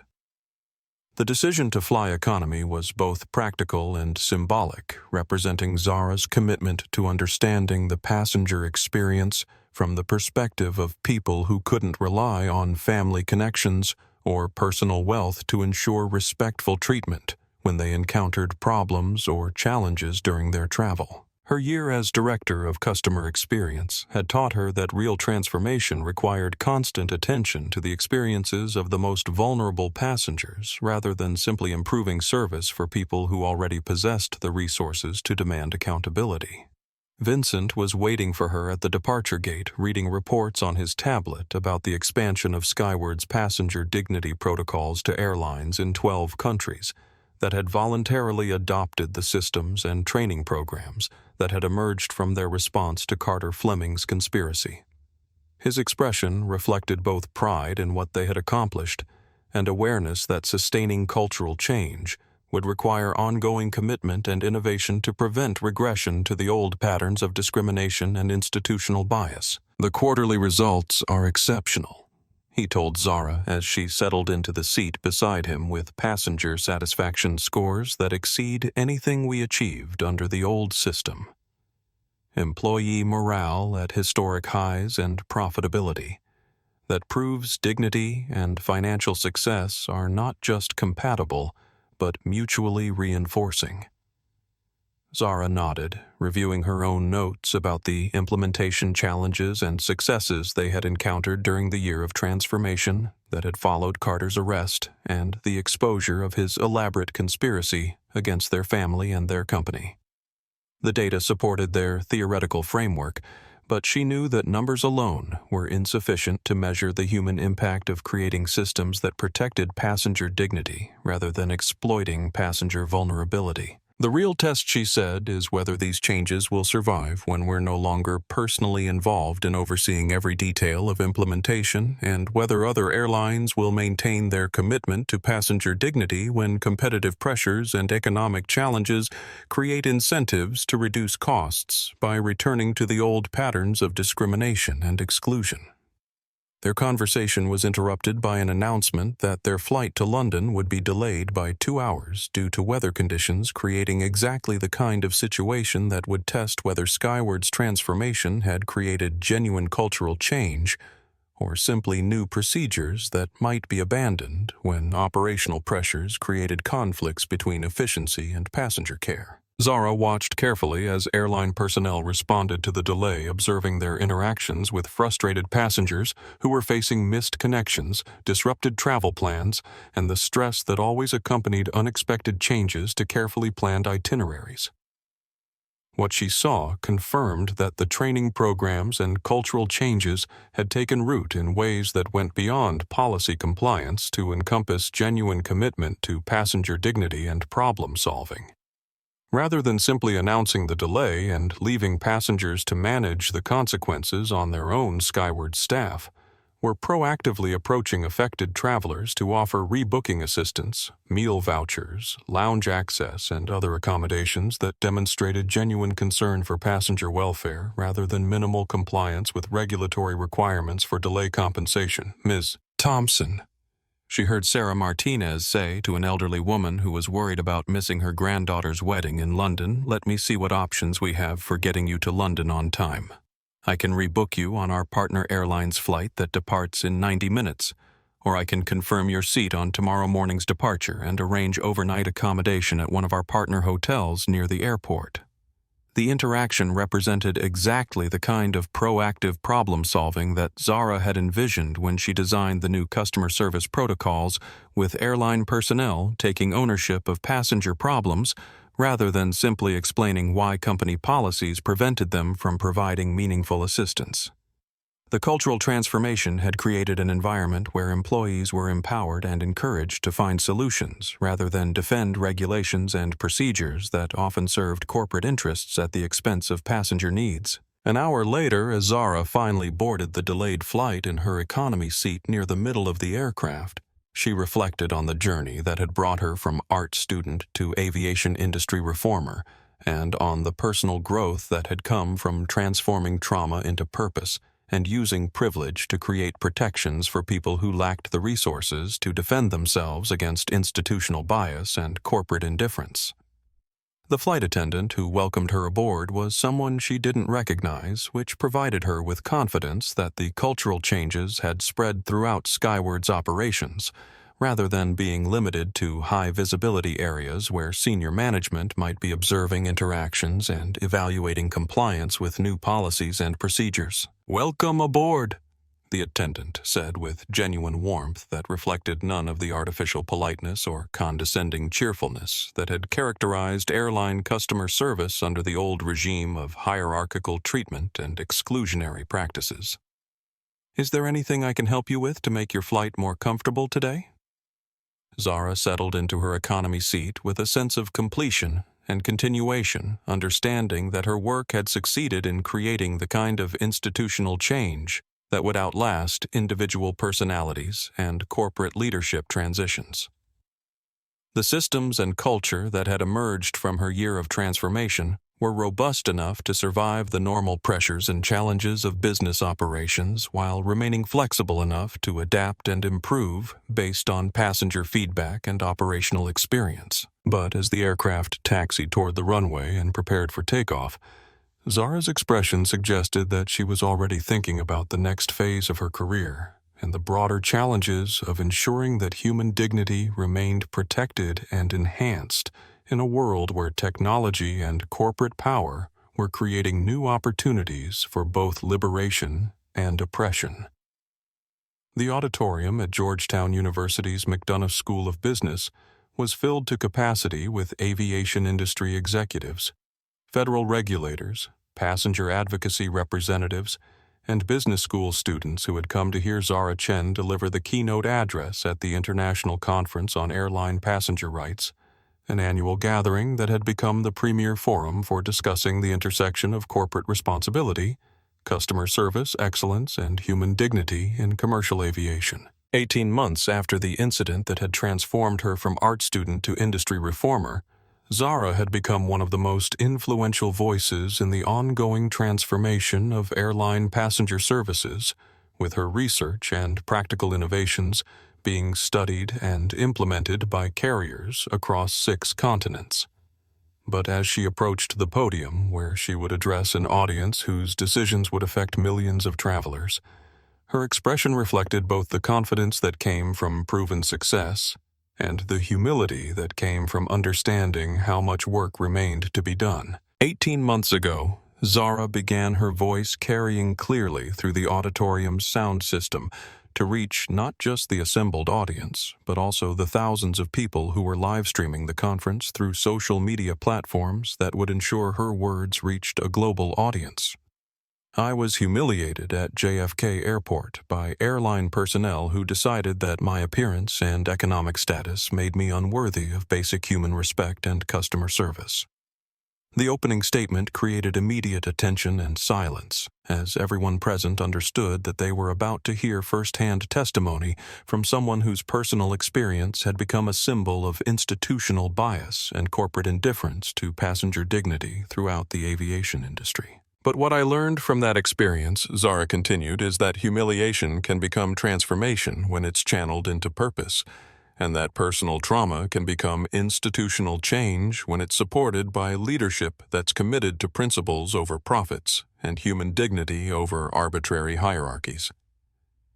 Vincent sat in the front row with the kind of paternal pride that reflected not just his love for his daughter, but also his professional respect for someone who had taken theoretical principles and transformed them into practical systems that were improving the travel experience for millions of passengers worldwide.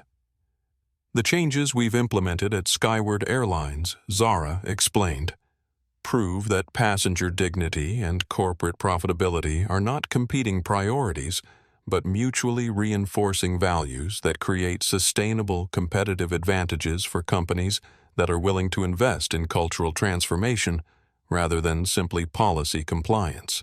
The audience was taking careful notes as Zara presented data about passenger satisfaction, employee morale, and financial performance that challenged fundamental assumptions about customer service that had governed the aviation industry for decades. The evidence was overwhelming that treating all passengers with respect and dignity actually enhanced the experience for premium customers rather than diminishing the exclusivity that had traditionally justified higher prices for first-class services. But individual corporate transformation is insufficient. Zara continued, her voice taking on a note of urgency as she addressed the broader challenges of creating industry-wide change that would protect vulnerable passengers from the kind of institutional bias that had targeted her family. Because passengers don't just fly on one airline, and discrimination at any airport or carrier undermines public confidence in the entire industry's commitment to human dignity and customer service excellence. Dr. Amanda Foster, who served as the Federal Aviation Administration's Director of Passenger Rights and had been instrumental in developing the regulatory framework that had emerged from congressional hearings on Carter Fleming's conspiracy, nodded in agreement from her seat in the second row, clearly understanding that Zara's presentation was building toward policy recommendations that would require federal action to ensure industry-wide implementation. The Passenger Dignity Act that is currently before Congress, Zara announced, represents exactly the kind of federal leadership that is needed to ensure that the changes we've proven possible at Skyward Airlines become standard practice throughout the aviation industry, with criminal penalties for personnel who discriminate against passengers and civil liability for airlines that fail to protect passenger dignity through adequate training and oversight. The legislation had gained momentum following extensive media coverage of the transformations that had resulted from Zara's work. But opposition from airline industry lobbying groups that were concerned about implementation costs and regulatory oversight had slowed progress through the congressional committee process. The opposition to federal passenger dignity requirements, Zara continued, comes from executives who believe that respectful customer service is a cost to be minimized rather than an investment that generates both moral and financial returns, and from airline personnel who have been trained to think of passengers as revenue sources to be exploited rather than human beings to be served.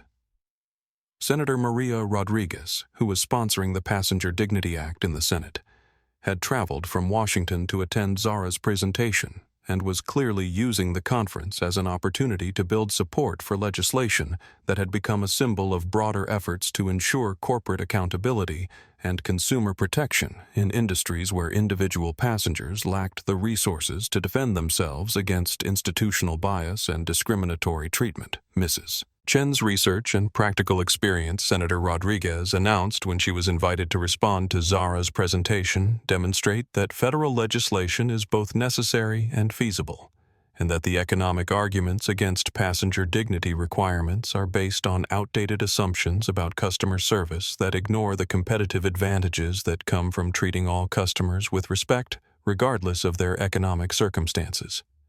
The conference continued for 2 more days with presentations about implementation challenges, technology solutions, and international coordination that would be needed to create global standards for passenger dignity and airline customer service. But Zara's keynote address had established the moral and practical framework that would guide those discussions and their policy recommendations. On the final evening of the conference, as Zara and Vincent prepared to return to London, They reflected on the extraordinary journey that had brought them from a traumatic airport confrontation to leadership roles in transforming an entire industry's approach to human dignity and corporate responsibility. Mom would have been proud, Zara said, her voice carrying the emotion that always accompanied references to her mother, whose death from cancer had occurred 2 years before the incident that had changed their lives and revealed the depth of their commitment to principles that transcended personal comfort and financial success. Vincent nodded, his expression reflecting both grief for his wife's absence and gratitude for the daughter whose courage and vision had transformed their shared trauma into institutional change that would benefit millions of people who would never know their names, but would experience the dignity and respect that their work had built into the systems and culture of commercial aviation. She would have understood. Vincent replied that sometimes the most important work we do comes from the worst experiences we survive, and that the measure of our character is not whether we avoid hardship, but whether we transform hardship into something that serves purposes larger than our own comfort and success. As their aircraft lifted off from Washington and climbed into the night sky above the Atlantic, both father and daughter understood that their work was not complete, but had reached a stage where the systems and principles they had created would continue to evolve and improve through the efforts of thousands of other people who shared their commitment to human dignity and corporate responsibility in industries where individual vulnerability required institutional protection and support. The lights of the eastern seaboard sparkled below them like a constellation of human dreams and aspirations, each point of light representing families and communities whose lives would be touched by the changes that had grown from a single moment of courage in the face of institutional bias and corporate indifference to passenger dignity and human rights. 2 years after Melissa Hartwell confiscated a young woman's phone and called security to remove her from the priority boarding area, the aviation industry had been fundamentally transformed by the ripple effects of what became known as the Chen Protocols. Every major airline operating in international markets had implemented comprehensive passenger dignity requirements, not because federal regulations mandated such changes, but because competitive pressure from Skyward Airlines' success had made respectful customer service a business necessity rather than a moral luxury. Melissa herself emerged from federal prison with a completely transformed understanding of power, dignity, and human worth, becoming an advocate for service industry workers who faced pressure to discriminate against customers based on appearance and economic status. Her training programs helped airline personnel recognize and overcome the unconscious biases that had once made discrimination seem like professional responsibility, rather than personal failure to recognize the humanity of every passenger who trusted airlines with their safety and their journey. The Blackwood family's financial ruin had taught them lessons about empathy and vulnerability that their previous wealth had prevented them from learning, and their quiet support for passenger rights legislation reflected genuine transformation rather than public relations management of their reputational damage. Theodore's experience working in retail sales had educated him about the dignity that every person deserves in service interactions regardless of their economic circumstances or social position.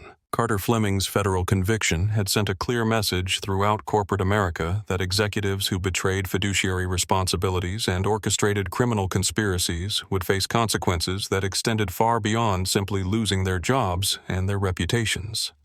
The precedent of holding senior executives personally liable for institutional discrimination had created new standards for corporate governance and leadership accountability that protected both shareholders and stakeholders from the costs of executive criminal behavior. Vincent and Zara Chen's partnership had proven that family relationships could be strengthened rather than damaged by shared commitment to principles larger than personal comfort and financial success, and their work had demonstrated that individual trauma could be transformed into institutional change when it was supported by resources, determination, and vision that extended beyond revenge to encompass genuine transformation of systems that had failed to protect human dignity and passenger rights in commercial aviation. But perhaps most importantly, millions of passengers who would never know the Chen family's names now traveled on airlines where their dignity was protected by systems and culture that recognized respectful treatment as a fundamental human right rather than a privilege to be purchased. In transforming their own pain into institutional change, Vincent and Zara had created a legacy that would protect countless future travelers from the humiliation and discrimination that had once been accepted as normal costs of air travel for anyone who didn't possess the wealth and connections necessary to demand accountability from airline personnel and corporate executives. If this story of courage, dignity, and transformation moved you, please hit that like button and subscribe to our channel for more inspiring stories of ordinary people who refused to accept injustice and created extraordinary change that made the world more fair and just for everyone. Share this video with your family and friends because these stories of standing up for what's right need to reach as many people as possible. Drop a comment below and tell us about a time when you witnessed or experienced the power of treating everyone with dignity and respect. Your voice matters, and together we can continue building a world where everyone knows they belong wherever they've earned the right to be.